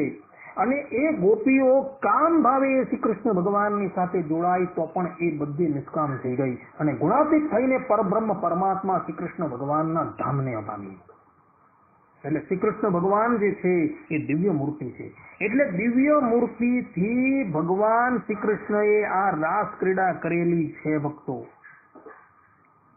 એની અંદર કામનો ગંધ પણ નથી, કારણ કે આ શાસ્ત્રોના પ્રમાણ છે ભક્તો. શાસ્ત્રો પોતે એક સ્વરથી કહી રહ્યા છે અને ભગવાન શ્રી કૃષ્ણએ પણ અર્જુન વધ વખતે પ્રતિજ્ઞા કરેલી છે ભક્તો. અને એ પ્રતિજ્ઞાને લઈને અર્જુનજી હતા એ પોતે જીવિત થઈ ગયા હતા. માટે તમે જુઓ, એક પણ સ્થાનથી આ રાસ ક્રીડાની અંદર કામનો ગંધ પણ નથી. અને ભગવાન શ્રી કૃષ્ણએ જે આ ક્રીડા કરી એ ક્રીડા કોની સાથે કરી? વસ્તુતા એ જોવા જઈએ તો આ ક્રીડા જે છે એ ભગવાન શ્રી કૃષ્ણએ પોતાની ભાર્યાઓની સાથે જ કરેલી છે ભક્તો. કેવી રીતના? તો વાત જે છે એ શ્રીમદ ભાગવતના 10મ સ્કંદના 12, 13, 14 અધ્યાયની છે, જેની અંદર ભગવાનની લીલાથી મોહિત થઈ ગયેલા બ્રહ્માજી જે છે એ પોતે ગોપ બાળકોના વાછરડાઓ અને ગોપ બાળકોને પણ લઈને પલાયન થઈ ગયા હતા. ભગવાન શ્રી કૃષ્ણ બ્રહ્માજીની આ સમસ્ત કરતૂત જે છે એ જાણી ગયા અને પોતાના સ્વરૂપમાંથી જેવા ગોપ બાળકો હતા, જેવા વત્સ હતા, એવા અનેક રૂપો ધારણ કરેલા હતા એમણે. અને પછી 1 વર્ષ પર્યંત એમણે આ ક્રીડા કરેલી હતી. એટલે જે ગોપીના જે બાળક હતા તે બાળક રૂપે શ્રી કૃષ્ણ ભગવાન જ હતા. અને એવા સમયની અંદર મહર્ષિ શાંડિલ્ય જે ત્રિકાલદર્શી હતા એ બધું જાણતા હતા કે ભાઈ ગોપીઓએ કાત્યાયની દેવીની આરાધના કરેલી હતી. ને આરાધનાની અંદર એમણે એવું માંગેલું હતું, કાત્યાયની મહામાયે મહાયોગિન્યધીશ્વરી નંદ ગોપ સુતમ દેવી પતિમ મે કુરુ તે નમઃ ઇતિ મંત્રમ જપંત્યસ્તાહ પૂજામ ચક્રુહુ કુમારિકાહ. અર્થાત હે કાત્યાયની, હે મહામાય, હે મહાયોગિની, હે બધાની એકમાત્ર સ્વામીની, તમે નંદ નંદન શ્રી કૃષ્ણને અમારા પતિ બનાવી દો. આ પ્રમાણે દરેક વ્રજ સુંદરીઓએ કાત્યાયની દેવીની ઉપાસના કરીને એવો વર માંગેલો હતો કે ભગવાન શ્રી કૃષ્ણ અમારા પતિ થાય. અને શાંડિલ્ય મહર્ષિ એ વાત જાણતા હતા. એટલે એવો જ્યારે શ્રી કૃષ્ણ ભગવાને બધા ગોપોનું રૂપ લીધું ત્યારે એ બધા ગોપોની પાસે આવે છે અને કહે છે કે આ સમયની અંદર મુહૂર્ત બહુ સારું છે, યોગ પણ બહુ સારો છે, માટે બધા જ ગોપો તમારા બાળકના લગ્ન જે છે એ ગોકુમારીઓની સાથે કરી દો. અને બધાએ શાંડિલ્ય મહર્ષિની વાત માની અને બધાએ પોતાની કન્યા જે છે એ એક ગોપની સાથે પરણાવી દીધી. એ વખતે એ બધી જ ગોપીઓનું પાણી ગ્રહણ કરનારા પણ સાક્ષાત શ્રી કૃષ્ણ ભગવાન હતા. આ આખી કથા જે છે એ ઇતર પુરાણોની અંદર અને ઇતર ગ્રંથોની અંદર જોવા મળે છે. એટલે વ્રજવધુ જે છે, વ્રજની કુમારિકાઓ જે છે તેના લગ્ન કોની સાથે થયા? તો એ ગોપ વેશ ધારણ કરેલા શ્રી કૃષ્ણ ભગવાનની સાથે થયા છે. એટલે શ્રી કૃષ્ણ ભગવાન એના પતિ છે.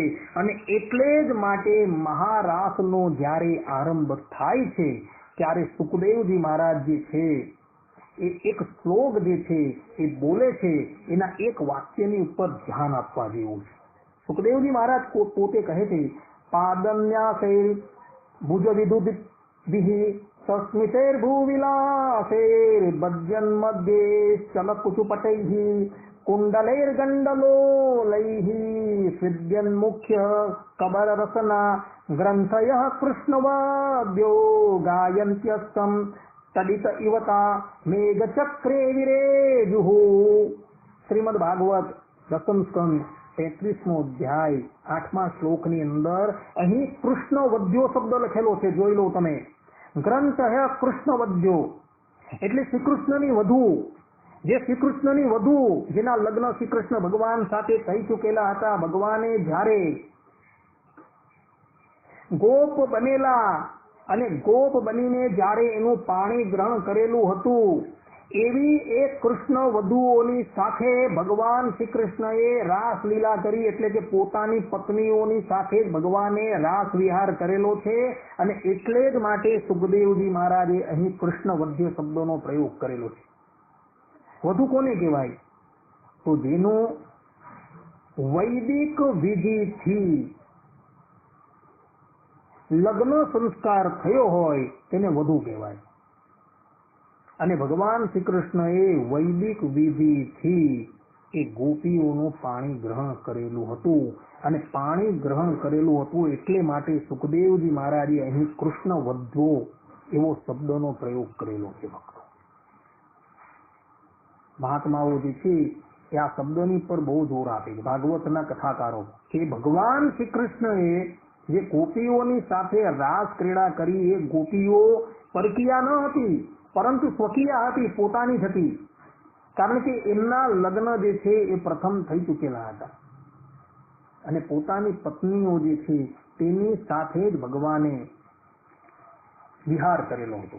અને એ પત્નીઓ જે છે ભક્તો, એ પત્નીઓ એક રૂપે તો એ વ્રજમાં જ બિરાજતી હતી અને બીજા રૂપે દિવ્ય રૂપ ધારણ કરીને એ રાસ ક્રીડાની અંદર ઉપસ્થિત થઈ ગઈ હતી.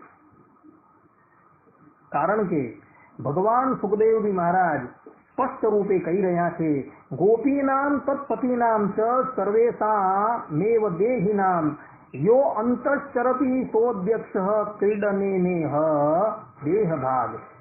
અર્થાત કે ગોપીઓના, તેમના પતિદેવોમાં અને સંપૂર્ણ શરીરધારીઓના અંતકરણમાં જે આત્મા રૂપે બિરાજમાન છે, જે સર્વના સાક્ષી અને પરમ ગતિ છે, તે જ તો પોતાનો ચિન્મય વિગ્રહ પ્રગટ કરીને આ લીલા કરી રહ્યા છે. આ પ્રમાણે સ્પષ્ટ રૂપે કહ્યું છે.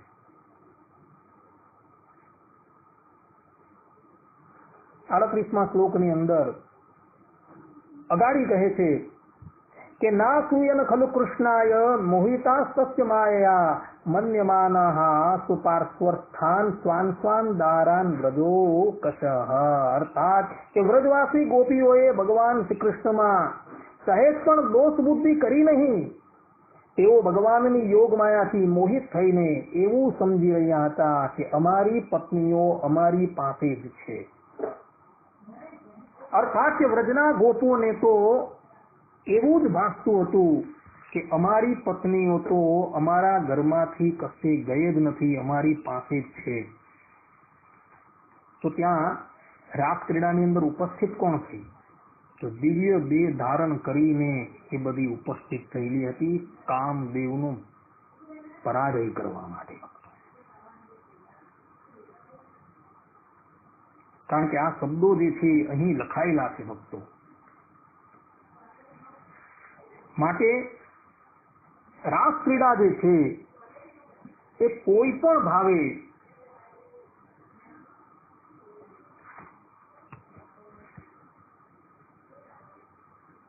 અશુદ્ધ નથી, અર્થાત કે વિશુદ્ધ જ છે. ભગવાન શ્રી કૃષ્ણએ દિવ્ય વિગ્રહ ધારણ કરી અને ગોપીઓએ પણ દિવ્ય વિગ્રહ ધારણ કરીને આ લીલા પ્રગટ કરેલી છે. ભક્તો, આ વાત થઈ શાસ્ત્ર મુજબની. હવે જરા લૌકિક રીતે પણ સમજી લઈએ. તો શ્રીધર સ્વામી, આ ઉપરાંત સ્વામિનારાયણ સંપ્રદાયના આચાર્ય ભગવત પ્રસાદજી મહારાજ, અને એ ભગવત પ્રસાદજી મહારાજે જે શ્રીમદ ભાગવતની ઉપર ટીકા કરી છે અને એ ટીકાની ઉપર એમના પુત્ર વિહારીલાલજી મહારાજે ટિપ્પણીની રચના કરેલી છે. એમાં એમણે સ્પષ્ટ રૂપે કહ્યું છે કે જ્યારે આ રાસ ક્રીડાનો આરંભ થયો ત્યારે ભગવાન શ્રી કૃષ્ણની ઉંમર કેવલ ને કેવલ 8 વર્ષ અને 2 માસની હતી. કાળ ગણના સાથે એ લોકોએ બધી ત્યાં અથડાવટ કરેલી છે. હવે 8 વર્ષનું બાળક હોય એને કોઈ દિવસ કામ હોય? વિચાર કરો. આજે પણ તમે આ હલાહલ કલિયુગની અંદર તમે જોજો, દરેક ગલીઓની અંદર તમે જોજો બાળકો અને બાળકીઓ જે છે એ ભેગા મળીને ક્રીડા કરતા હોય છે, રમતા હોય છે, એકબીજાનું આલિંગન કરતા હોય છે. શું એ લોકોને પરસ્પર ક્યારેય પણ વિકાર હોય છે? એ ભાવ પણ એ લોકોની અંદર નથી હોતો. જ્યાં લૌકિક એવા મનુષ્યોની અંદર આ પ્રમાણેનો કોઈ ભાવ નથી હોતો, તો પેલા તો પરબ્રહ્મ પરમાત્મા. ચાલો શ્રી કૃષ્ણ ભગવાનને આપણે લૌકિક રીતે પણ લઈ લઈએ. તો લૌકિક રીતે પણ તમે જુઓ તો 8 વર્ષની ઉંમરના બાળકને ક્યારેય પણ કામ વિકાર હોતો જ નથી ભક્તો. તો ભગવાન શ્રી કૃષ્ણને ગોપીઓની સાથે રમણ કરતા કામ વિકાર થયો જ કેવી રીતના હોય? આ લૌકિક દ્રષ્ટિએ આપણે જોઈએ તો લૌકિક દ્રષ્ટિએ આપણે જોઈએ છીએ ત્યારે પણ આ રાસ ક્રીડા જે છે એ આપણે દિવ્ય જ દેખાય છે. એની અંદર કોઈ પણ જાતનો સંશય કરવાનો પ્રશ્ન જ ઉપસ્થિત નથી થતો. છતાં પણ ભારત વર્ષની અંદર એવા કેટલાય તાર્કિકો છે જેણે આ રાસ ક્રીડાની ઉપર પ્રશ્નાર્થ ઉઠાવેલા હતા.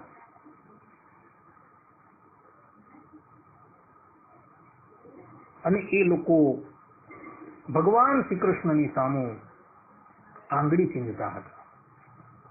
પરંતુ ભારતના મૂર્ધન્ય વિદ્વાનો જે છે તે લોકોએ આ બાબતનું પૂર્ણ રીતે સમાધાન કરેલું હતું. અને એ લોકોએ લૌકિક રીતે અને શાસ્ત્રીય રીતે પણ શ્રી કૃષ્ણ ભગવાનની આ લીલાઓ જે છે એને દિવ્ય પ્રતિપાદન કરેલી હતી કે ભગવાનની આ લીલા તમે લૌકિક રીતે તમે જુઓ કે શાસ્ત્રીય રીતે જુઓ તો એ દિવ્ય જ છે ભક્તો. એની અંદર કોઈ પણ જાતના કામનો દુર્ગુણ જ નથી. કારણ કે શ્રી કૃષ્ણ ભગવાન પોતે સચ્ચિદાનંદ રૂપ એ ભગવાન છે ને ભગવાનની અંદર આ કામ, ક્રોધ, લોભ ઇત્યાદિ માયિક ગુણો હોય જ નહીં. માટે એ જે આક્ષેપ કરનારા લોકો જે છે એ કોઈ પણ જાતનું વિચાર્યા વગર ભગવાનની આ અચિંત્ય લીલાઓની સામુ પ્રશ્નાર્થ કરતા જોવા મળે છે. તો આવા વ્યક્તિઓ વિશે ભગવાન સ્વામિનારાયણે બહુ સુંદર વચનો વચનામૃતની અંદર કહ્યા છે. પ્રથમના 24મા વચનામૃતની અંદર, ગઢડા પ્રથમના 24મા વચનામૃતની અંદર ભગવાન પોતે કહે છે કે જીવના કલ્યાણને અર્થે મનુષ્ય જેવા એ ભગવાન ભાસે છે તે ભગવાનને વિશે જે અલ્પમતિ વાળા છે તે જેવા દોષો કલ્પે છે તે ભગવાનને વિશે તો એકેય દોષ નથી, પણ કલ્પનારાની બુદ્ધિમાંથી એ દોષ કોઈ કાળે ટળવાના નથી. તેમાં જે ભગવાનને કામી સમજે છે તે પોતે અત્યંત કામી થઈ જાય છે. એ આદિ જે દોષ ભગવાનને વિશે કલ્પે તે તો જેમ સૂર્ય સામે ધૂળની ફાટ ભરીને નાખીએ તે પોતાની આંખમાં પડે છે, એમ ભગવાનને વિશે જે જાતનો દોષ કલ્પે છે તે દોષ પોતાને દુઃખ દે છે. જો ભગવાનને અતિશય નિર્દોષ સમજે તો પોતે પણ અતિશય નિર્દોષ થઈ જાય. ભગવાન સ્વામિનારાયણ સ્પષ્ટ રૂપે અહીં કહીને આ કે ભગવાનની અંદર કોઈ પણ જાતનો દોષ નથી, ભગવાન સંપૂર્ણ રીતે નિર્દોષ છે. છતાં પણ જે પણ કોઈક વ્યક્તિ ભગવાનની સામે દોષ આરોપે છે એ દોષ પોતાના પરિવાર સાથે એ વ્યક્તિની અંદર આવીને જ વિરાજમાન થઈ જાય છે. ભક્તો, ગઢડા પ્રથમના 31મા વચનામૃતની અંદર પરબ્રહ્મ પરમાત્મા ભગવાન સ્વામિનારાયણ પોતાના શ્રીમુખે કહે છે કે એવી રીતે દોષ જુએ ત્યારે તો પરમેશ્વરે જીવના કલ્યાણ અર્થે દેહ ધર્યો હોય તેમાં પણ દોષના જોનારાને ખોટ દેખાય ખરી, અને તે દોષને જોનારાએ ખોટ કાઢી તેણે કરીને પરમેશ્વરના અવતારો તે શું કલ્યાણકારી નથી? તે તો કલ્યાણકારી જ છે, પણ જેને અવળી બુદ્ધિ હોય તેને અવળું સૂઝે. જેમ શિશુપાલ હતો એ એમ કહેતો હતો કે જે શ્રી કૃષ્ણ છે તે તો પાખંડી છે, કેમ કે જન્મ ધર્યો ત્યાંથી પ્રથમ તો તેણે એક સ્ત્રી મારી, ત્યાર પછી બગલો માર્યો, વાછરડા માર્યા ને મધના પૂડા ઉખેડ્યા તેણે કરીને એને મધુસૂદન કહે છે. પણ એણે કાંઈ મધુ નામના દૈત્યને માર્યો નથી. અને વર્ણશંકર એવા જે પાંડવ તેણે પૂજ્યો તેણે કરીને શું એ ભગવાન થયો? એવી રીતે ભગવાનનો અવગુણ આસુરી બુદ્ધિવાળા શિશુપાલે લીધો હતો. માટે એવી જાતનો અવગુણ આવે તેને આસુરી બુદ્ધિવાળો જાણવો. ભગવાન સ્વામિનારાયણ સ્પષ્ટ રૂપે અહીં કહી રહ્યા છે કે જે લોકો ભગવાન શ્રી કૃષ્ણની લીલાની સામું પ્રશ્નાર્થ કરે છે, એમની લીલાઓની સામું શંકા કરે છે, એને અસુર બુદ્ધિવાળા છે એમ જાણવું. અને આ જ વાત એમણે સત્સંગી જીવનની અંદર પ્રકરણ 3:29 અધ્યાયની અંદર પણ ભક્તો કહે છે.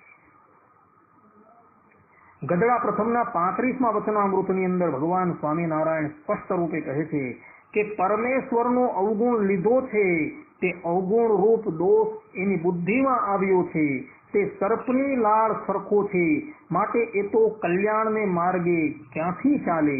પણ કોઈ એના મુખની વાત સાંભળે તો તેની બુદ્ધિ પણ સત્સંગમાંથી પાછી પડી જાય. જે વ્યક્તિ ભગવાનનો અવગુણ, ભગવાનની લીલાઓની અંદર દોષારોપણ કરે છે તે લોકો બધા જ ભગવાનના માર્ગ પરથી પડી જાય છે ભક્તો. એવું ભગવાન સ્વામિનારાયણ અહીં કહી રહ્યા છે.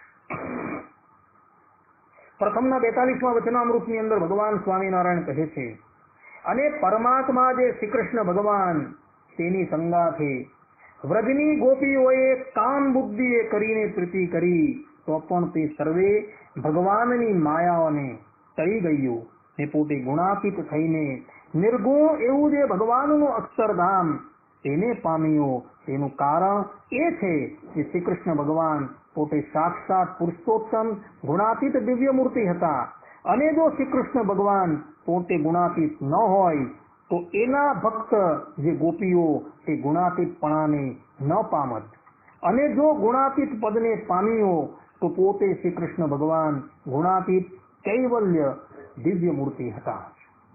અહીં ભગવાન સ્વામિનારાયણ સ્પષ્ટ રૂપે કહે છે કે વ્રજની ગોપીઓ જે છે એ કામ ભાવે શ્રી કૃષ્ણ ભગવાનની સાથે જોડાઈ હતી, છતાં પણ શ્રી કૃષ્ણ ભગવાન એ દિવ્ય મૂર્તિ હતા.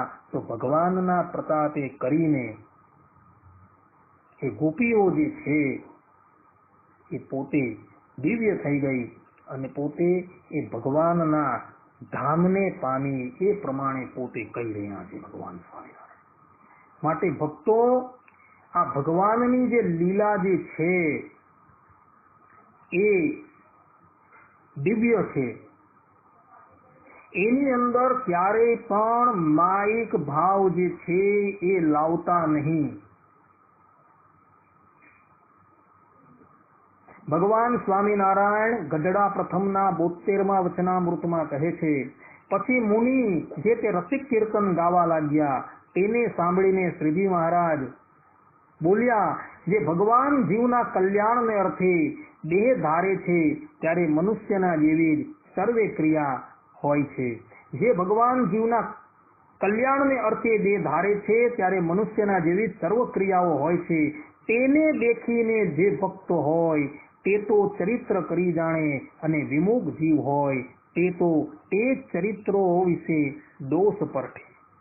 જેમ સુખદેવજીએ રાસ પંચાધ્યાયનું વર્ણન કર્યું ત્યારે રાજા પરીક્ષિતને સંશય થયો. પછી એમણે પૂછ્યું, જે ભગવાન તો ધર્મની મર્યાદા સ્થાપન કરવાને અર્થે પ્રગટ થયા હતા, તેમણે પર સ્ત્રીનો સંગ કરીને ધર્મનો ભંગ કેમ કર્યો? એ રીતે દોષ લીધો. અને સુખદેવજીએ તો સમજી વિચારીને ભગવાનનું ગુણગાન કર્યું. જે કામદેવે બ્રહ્માદિક દેવતાઓને જીતીને પોતાને વશ કર્યા હતા, તેનો કામદેવને અતિશય ગર્વ થયો. તેને ઉતારવાને કાજે ભગવાને કામદેવને પડકાર્યો. એ સર્વે સામાન શ્રી કૃષ્ણે કામદેવને આપીને તેને જીતી લીધો અને અખંડ બ્રહ્મચારીની પેઠે ઉર્ધ્વ રહેતા રહ્યા અને એવી રીતે કામનો ગર્વ ઉતાર્યો. એવું અલૌકિક સામર્થ્ય ભગવાન વિના બીજામાં હોય નહીં. એવું અતિ ભગવાનનું સામર્થ્ય જાણીને સુખદેવજીએ ભગવાનના ચરિત્ર ગાન કર્યા અને રાજા પરીક્ષિતને એ વાત સમજાણી નહીં ત્યારે દોષ પર થયો. માટે કોઈ એમ કહે જે તમે પરમહંસ થઈને રસિક કીર્તન કેમ ગાઓ છો, તો તેને એમ કહ્યું કે જો અમે રસિક કીર્તન ન ગાઈએ અને ભગવાનના રસિક ચરિત્રને વિશે દોષ પરખીએ તો અમે પણ રાજા પરીક્ષિત તથા બીજા જે નાસ્તિક વિમુખ તેની પંક્તિમાં ભળીએ. માટે અમારે તો વિમુખની પંક્તિમાં ભળવું નથી. શા માટે જે પરમહંસ માત્રના ગુરુ જે સુખદેવજી તેણે ભગવાનના રસિક ચરિત્ર ગાયા છે, માટે અમારે પણ જરૂર ગાવવા. ઇત્યાદિ સ્વભાવ હોય તેવા જ સ્વભાવ ભગવાન પણ પોતાને વિશે દેખાડે છે. તે સર્વે જીવના કલ્યાણને અર્થે છે. આ પ્રમાણે ભગવાન સ્વામિનારાયણે સ્પષ્ટ રૂપે આ વચનામૃતની અંદર એટલે કે પ્રથમના 72મા વચનામૃતની અંદર ભગવાનની રાસ ક્રીડા જે છે ને તેને કામ વિજયની લીલા કહી છે અને પોતાના આશ્રિતોને આ રાસ ક્રીડા ગાન કરવાની આજ્ઞા પણ આપેલી છે કે અમારા આશ્રિતોએ ભલે સંન્યાસ ધર્મની અંદર હોય છતાં પણ ભગવાનની આ રાસ ક્રીડા જે છે એનું ગાન અવશ્ય કરવું. ભગવાન સ્વામિનારાયણના ગુરુ રામાનંદ સ્વામી હતા ને, એ રામાનંદ સ્વામીએ પણ ભગવાન સ્વામિનારાયણના પિતા ધર્મદેવને જ્યારે દીક્ષા આપી ત્યારે એમને કહ્યું હતું કે તમારે રાસ પંચાધ્યાયનો નિત્ય પાઠ કરવો. અર્થાત કે રાધા કૃષ્ણની સેવા કરીને રાસ પંચાધ્યાયનો પાઠ કરવો. સત્સંગી જીવન પ્રકરણ 1 16મા અધ્યાયની અંદર આ બાબતનું વર્ણન કરતા સતાનંદ સ્વામી સ્પષ્ટ રૂપે કહે છે, પંચાધ્યાયી રાસલીલા શ્રીમદ ભાગવતોદિતા પઠનીયા પ્રતિદિનમ રાધા કૃષ્ણમ સમર્ચ્ય. અર્થાત રામાનંદ સ્વામીએ પણ રાસ ક્રીડાનું ગાન કરવાની આજ્ઞા પોતાના આશ્રિતોને આપેલી છે. આ ઉપરાંત ભગવાન સ્વામિનારાયણે જ્યારે રામાનંદ સ્વામી પાસે દીક્ષા ગ્રહણ કરી અને દીક્ષા ગ્રહણ કરી તે વખતે પણ રામાનંદ સ્વામી સ્પષ્ટ રૂપે ભગવાન સ્વામિનારાયણને આજ્ઞા આપે છે કે પૂજાના અંતે રાસ પંચાધ્યાયીનો પાઠ કરવો. પંચાધ્યાયીન પઠિત્વાદો પૂજાંતે નિજશક્તિતઃ. સત્સંગી જીવન પ્રકરણ 1 અધ્યાય 58 શ્લોક 31 ની અંદર આ વાત લખાયેલી છે. કહેવાનું તાત્પર્ય એ છે કે સ્વામિનારાયણ સંપ્રદાયની અંદર પણ રાસ પંચાધ્યાયનું ગાન કરવાની આજ્ઞા એના પૂર્વાચાર્યોએ આપેલી છે અને ભગવાન સ્વામિનારાયણે પણ આ આજ્ઞા પોતાના આશ્રિતોને કરેલી છે. આ વચનામૃતની અંદર જોવા મળે છે, પ્રથમના 72મા વચનામૃતમાં. એટલે રાસલીલા જે છે એ સંપૂર્ણપણે નિર્દોષ લીલા છે. એનું ગાન કરવાથી મનુષ્યના શરીરની અંદર જે અનાદિ કાળનો જે કામરૂપી શત્રુ જે છે એ ઘર કરીને બેઠેલો છે એ કાયમને માટે નિવૃત્ત થઈ જાય છે ભક્તો. ને એ જ વાત ભગવાન વેદવ્યાસજીએ શ્રીમદ ભાગવતના 10મ સ્કંદના 33મા અધ્યાયના 40મા શ્લોકની અંદર કહી છે, વિક્રીડિતમ વ્રજવધુ બિરીડમ ચ વિષ્ણોઃ શ્રદ્ધાન્વિતો અનુસૃણયાત અથ વર્ણયેદ્યઃ ભક્તિમ પરામ ભગવતી પરિલભ્ય કામમ રદ્રોગમાસ્વ પહિત નોત્ય ચિરેણ ધીરઃ. આ પ્રમાણે કહ્યું છે. અર્થાત કે હે પરીક્ષિત, જે ધીર પુરુષ વ્રજ યુવતીઓની સાથે ભગવાન શ્રી કૃષ્ણના આ ચિન્મયી રાસ વિલાસનું શ્રદ્ધા સાથે વારંવાર શ્રવણ અને વર્ણન કરશે તેને ભગવાનના ચરણોમાં પરાભક્તિ પ્રાપ્ત થાય છે અને તે બહુ શીઘ્ર પોતાના હૃદય રોગ કામ પિકારથી છુટકારો મેળવે છે. તેનો કામ ભાવ હંમેશને માટે નષ્ટ થઈ જાય છે. આ પ્રમાણે આ લીલા ગાન કરનારાને આશીર્વાદ આપ્યા છે કે જે પણ કોઈ વ્યક્તિ આ રાસલીલાનું ગાન કરશે ને એનો કામ જે છે એ સમાપ્ત થઈ જાય અને એને ભગવાન શ્રી કૃષ્ણના ચરણની અંદર પરમ ભક્તિની પ્રાપ્તિ થશે. એટલે જ માટે ઉદ્ધવ સંપ્રદાયના સંતોએ પણ રાસ ક્રીડાના પદો જે છે એ ગાયા છે. મુક્તાનંદ સ્વામીએ 23 પદોની અંદર આ સમસ્ત રાસ ક્રીડાનું વર્ણન કરેલું છે. વંશી વજાડી ગીરધારી વૃંદાવન વંશી વજાડી ગીરધારી. આ પ્રમાણે પ્રથમ પદની શરૂઆત કરીને 23મું પદ જે છે પૂર્ણ બ્રહ્મની લીલા પ્રીતિ રે ગાય તે થાય બ્રહ્મચારી. મુક્તાનંદ સ્વામી પણ કહે છે કે આ પૂર્ણ બ્રહ્મ શ્રી કૃષ્ણ ભગવાનની આ રાસ લીલાનું જે પણ કોઈ વ્યક્તિ ગાન કરશે ને એ બ્રહ્મચારી થઈ જશે. એટલે કામ વિજયની આ લીલા જે છે તેને પ્રેમ પૂર્વક જે પણ કોઈ વ્યક્તિ ગાન કરે છે એના હૃદયની અંદરથી કામ વાસના જે છે એ હંમેશને માટે સમાપ્ત થઈ જાય છે. વિક્રીડિતમ વ્રજવધુ બિરીડમ ચ વિષ્ણુહો શ્રદ્ધાન્વિતો અનુશૃણુયાદ અથ વર્ણયેદ્યઃ ભક્તિમ પરામ ભગવતી પ્રતિલભ્ય કામમ રદ્રોગમાશ્ચ પહિનોત્ય ચિરેણ ધીરઃ. માટે ભક્તો જે વ્યક્તિએ પોતાના અંતકરણની અંદર રહેલો કામરૂપી શત્રુ જે છે એને જીતવો હોય તો તેણે આ રાસ ક્રીડાનું ગાન જે છે એ અવશ્ય કરવું. કારણ કે ભગવાન સ્વામિનારાયણની પણ આજ્ઞા છે અને ભગવાન વેદવ્યાસજીએ તો આ રાસ ક્રીડાની ફલશ્રુતિની અંદર આ વાત લખેલી છે કે જે પણ કોઈ વ્યક્તિ આ રાસ ક્રીડાનું ગાન કરશે એના હૃદયની અંદર જે કામ છે એ કામ કાયમને માટે સમાપ્ત થઈ જશે અને એ વ્યક્તિ પરબ્રહ્મ પરમાત્મા શ્રી કૃષ્ણ ભગવાનને વિશે પરાભક્તિને પ્રાપ્ત કરશે. એટલે જે પણ કોઈ વ્યક્તિને પરાભક્તિની પ્રેમ લક્ષણા ભક્તિની ઈચ્છા હોય તો એને નિત્ય આ રાસ પંચા અધ્યાયના 5 અધ્યાયનો પાઠ અવશ્ય કરવો ભક્તો, જેથી કરીને એ લોકોના હૃદયની અંદર જે કામ વાસના જે છે એ કાયમને માટે સમાપ્ત થઈ જશે. ભક્તો, દોષ જોનારા જે વ્યક્તિઓ જે છે તેનો જગતની અંદર પાર આવે એવો નથી ભક્તો.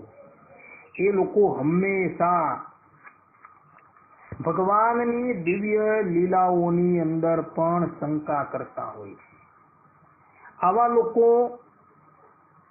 ભગવાન શ્રી કૃષ્ણએ પૂતનાને મારી, અઘાસુરને બકાસુરને ઇત્યાદિકનો વધ કર્યો ત્યાં લગીન એ લોકોને કોઈ પણ સંશય ન હતો. પરંતુ 8 વર્ષનો બાળક, એ 8 વર્ષનો બાળક જે છે એ ગોપીઓની સાથે જ્યારે રાસ ક્રીડા કરે છે ત્યારે એ લોકોને સંશય થઈ જાય છે. આ કેવી આશ્ચર્યજનક વાત છે કે એ જ શ્રી કૃષ્ણએ 8 વર્ષની ઉંમરની અંદર અઘાસુર, બકાસુર, પૂતના ઇત્યાદિકને કાળના મુખમાં ઢકેલી દીધેલા હતા. જે લોકોને મારવા માટે ઇન્દ્રાદિક દેવતાઓ પણ સક્ષમ ન હતા.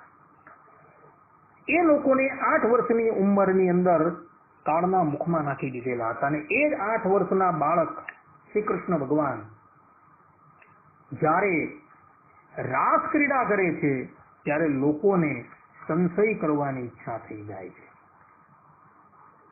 કે શ્રી કૃષ્ણ ભગવાને આ પ્રમાણે ક્રીડા કરી. ભક્તો, ભગવાન શ્રી કૃષ્ણ જે છે એ યોગેશ્વર છે એ દિવ્ય મૂર્તિ છે, એ ગમે એવું વિપરીત કર્મ કરે ને તો પણ એ કર્મ જે છે એ એને બાંધી શકતું નથી. કારણ કે એ વાત ભગવાન શ્રી કૃષ્ણએ પોતાના સ્વમુખે જ શ્રીમદ ભગવદ્ ગીતાની અંદર 9મા અધ્યાયની અંદર 9મા શ્લોકની અંદર સ્પષ્ટ રૂપે કહી છે કે હે ધનંજય, આ સર્વ કર્મો મને બાંધી શકતા નથી. હું જાણે કે ઉદાસીન રહેલો હોમ તેમ આ સર્વ ભૌતિક કર્મોથી સદૈવ વિરક્ત રહું છું. નચમામ તાની કર્માણી નિબધ્નંતિ ધનંજય ઉદાસીન વદાસીનમ અસક્તમ તેષુ કર્મસુ. ભગવાનને આ કર્મો જે છે એ ક્યારેય બાંધી શકતા છે જ નહીં ભક્તો.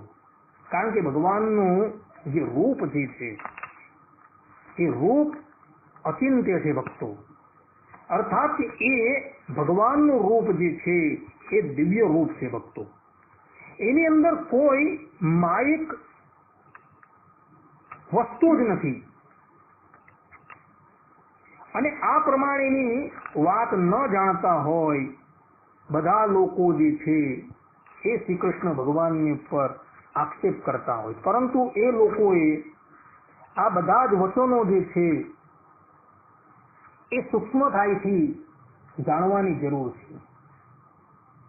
ભગવાન શ્રી કૃષ્ણ આવા વ્યક્તિઓને કે જે લોકો જન્મ કર્મ તમે દિવ્યમ એમ ભગવાન શ્રી કૃષ્ણએ ગીતાની અંદર કહ્યું છે કે મારા જન્મ અને મારા કર્મ દિવ્ય છે, અને એ દિવ્ય નથી જાણતા અને ભગવાનની ઉપર સંશય કરે છે ને તેને તો મૂઢ કીધેલા છે. અવજાનંતી મામ મૂઢા માનુષીમ તનુમાશ્રિતમ પરમ ભાવમ જાનંતો મમ ભૂત મહેશ્વરમ. આ પ્રમાણે એવા વ્યક્તિને મૂઢ કહ્યા છે કે હું જ્યારે મનુષ્ય રૂપે અવતરું છું ત્યારે મૂર્ખ લોકો મારો ઉપહાસ કરે છે. તેઓ ચરાચરના સર્વોપરી સ્વામી તરીકેની મારી દિવ્ય પ્રકૃતિને જાણતા જ નથી. આ પ્રમાણે ભગવાન શ્રી કૃષ્ણ જે છે એ સ્પષ્ટ રૂપે કહે છે કે અવજાનંતી મામ મૂઢ, આ લોકો જે છે મને ક્યારેય પણ જાણી શકતા જ નથી. એટલે જે પણ કોઈક વ્યક્તિ સંશય કરતા હોય તો એ સંશય કરતા રહે, પરંતુ એ સંશયથી ભક્તોએ ક્યારેય પણ ભય ન પામવું. શાસ્ત્રોની અંદર એ લોકોના સંશયનું નિવારણ કરવા માટે મહર્ષિઓના ઘણા વાક્યો જે છે એ ઉપલબ્ધ છે. શ્રીમદ ભાગવતના બધા જ ટીકાકારોએ ભગવાન શ્રી કૃષ્ણની આ રાસ પંચાધ્યાયી રાસલીલા જે છે તેને દિવ્ય ક્રીડા તરીકે જ કહેલી છે. માટે ક્યારેય પણ આવા કુતર્કીઓ તાર્કિકોના વચનની અંદર ભરમાતા નહીં. અને મહાપુરુષોએ ભગવાન વેદવ્યાસજીએ ભગવાન સ્વામિનારાયણે જે પ્રમાણે રાસ ક્રીડા જે છે એ ગાવાની આજ્ઞા કરેલી છે એ પ્રમાણે પરમ પ્રેમ પૂર્વક એનું ગાન કરજો ભક્તો. તો તમારા હૃદયની અંદર જે અનાદિ કાળથી જે કામ નામનો શત્રુ જે છે જે ઘર કરીને બેઠેલો છે એનાથી તમે સંપૂર્ણ મુક્ત થઈ જશો. આ ઉપરાંત પરબ્રહ્મ પરમાત્માને વિશે પ્રેમ લક્ષણા ભક્તિની પણ તમે પ્રાપ્તિ કરી શકશો. કારણ કે મનુષ્યના જીવનનું પરમ લક્ષ્ય જે છે એ તત્વજ્ઞાન છે એવું શ્રીમદ ભાગવતમાં કહે છે. પરંતુ ચૈતન્ય મહાપ્રભુજી જે છે એ પોતે કહી રહ્યા છે કે ધર્મ અર્થ કામ અને મોક્ષ આ 4 પુરુષાર્થ તો છે જ, પરંતુ પરમ પુરુષાર્થ કયો છે મનુષ્ય માત્રનો? તો ભગવાનને વિશે પ્રેમ પ્રાપ્ત કરવો એ જ મનુષ્ય માત્રનો પરમ પુરુષાર્થ છે એવું ચૈતન્ય દેવ પોતે કહી રહ્યા છે. અને એ પરમ પ્રેમ જે છે એ પ્રેમ લક્ષણા ભક્તિ જે છે એ કેવલ ને કેવલ રાસ પંચાધ્યાયીનું ગાન કરવાથી જ તમને પ્રાપ્ત થાય છે. શ્રીમદ ભાગવતની અંદર ઋષભદેવ ભગવાનના ચરિત્રની અંદર સ્પષ્ટ રૂપે કહ્યું છે કે ભગવાન મુક્તિ આપી દે છે પરંતુ ભક્તિ નથી આપતા. તો એવી ભક્તિની જો તમારે પ્રાપ્તિ કરવી હોય, અર્થાત કે પ્રેમ લક્ષણા ભક્તિની પ્રાપ્તિ કરવી હોય તો રાસ પંચાધ્યાયનું ગાન ભક્તો અવશ્ય કરજો. ભગવાનનો મહિમા વિચારીને આ ક્રીડાનું તમે ગાન કરજો, જેથી કરીને તમને ભગવાનને વિશે પ્રેમ લક્ષણા ભક્તિ જે છે એ ઉદય થશે ભક્તો. માટે આ વાત જે છે એ અવશ્ય ધ્યાનમાં રાખજો અને બધા જ પ્રેમપૂર્વક આ લીલાનું ગાન કરજો.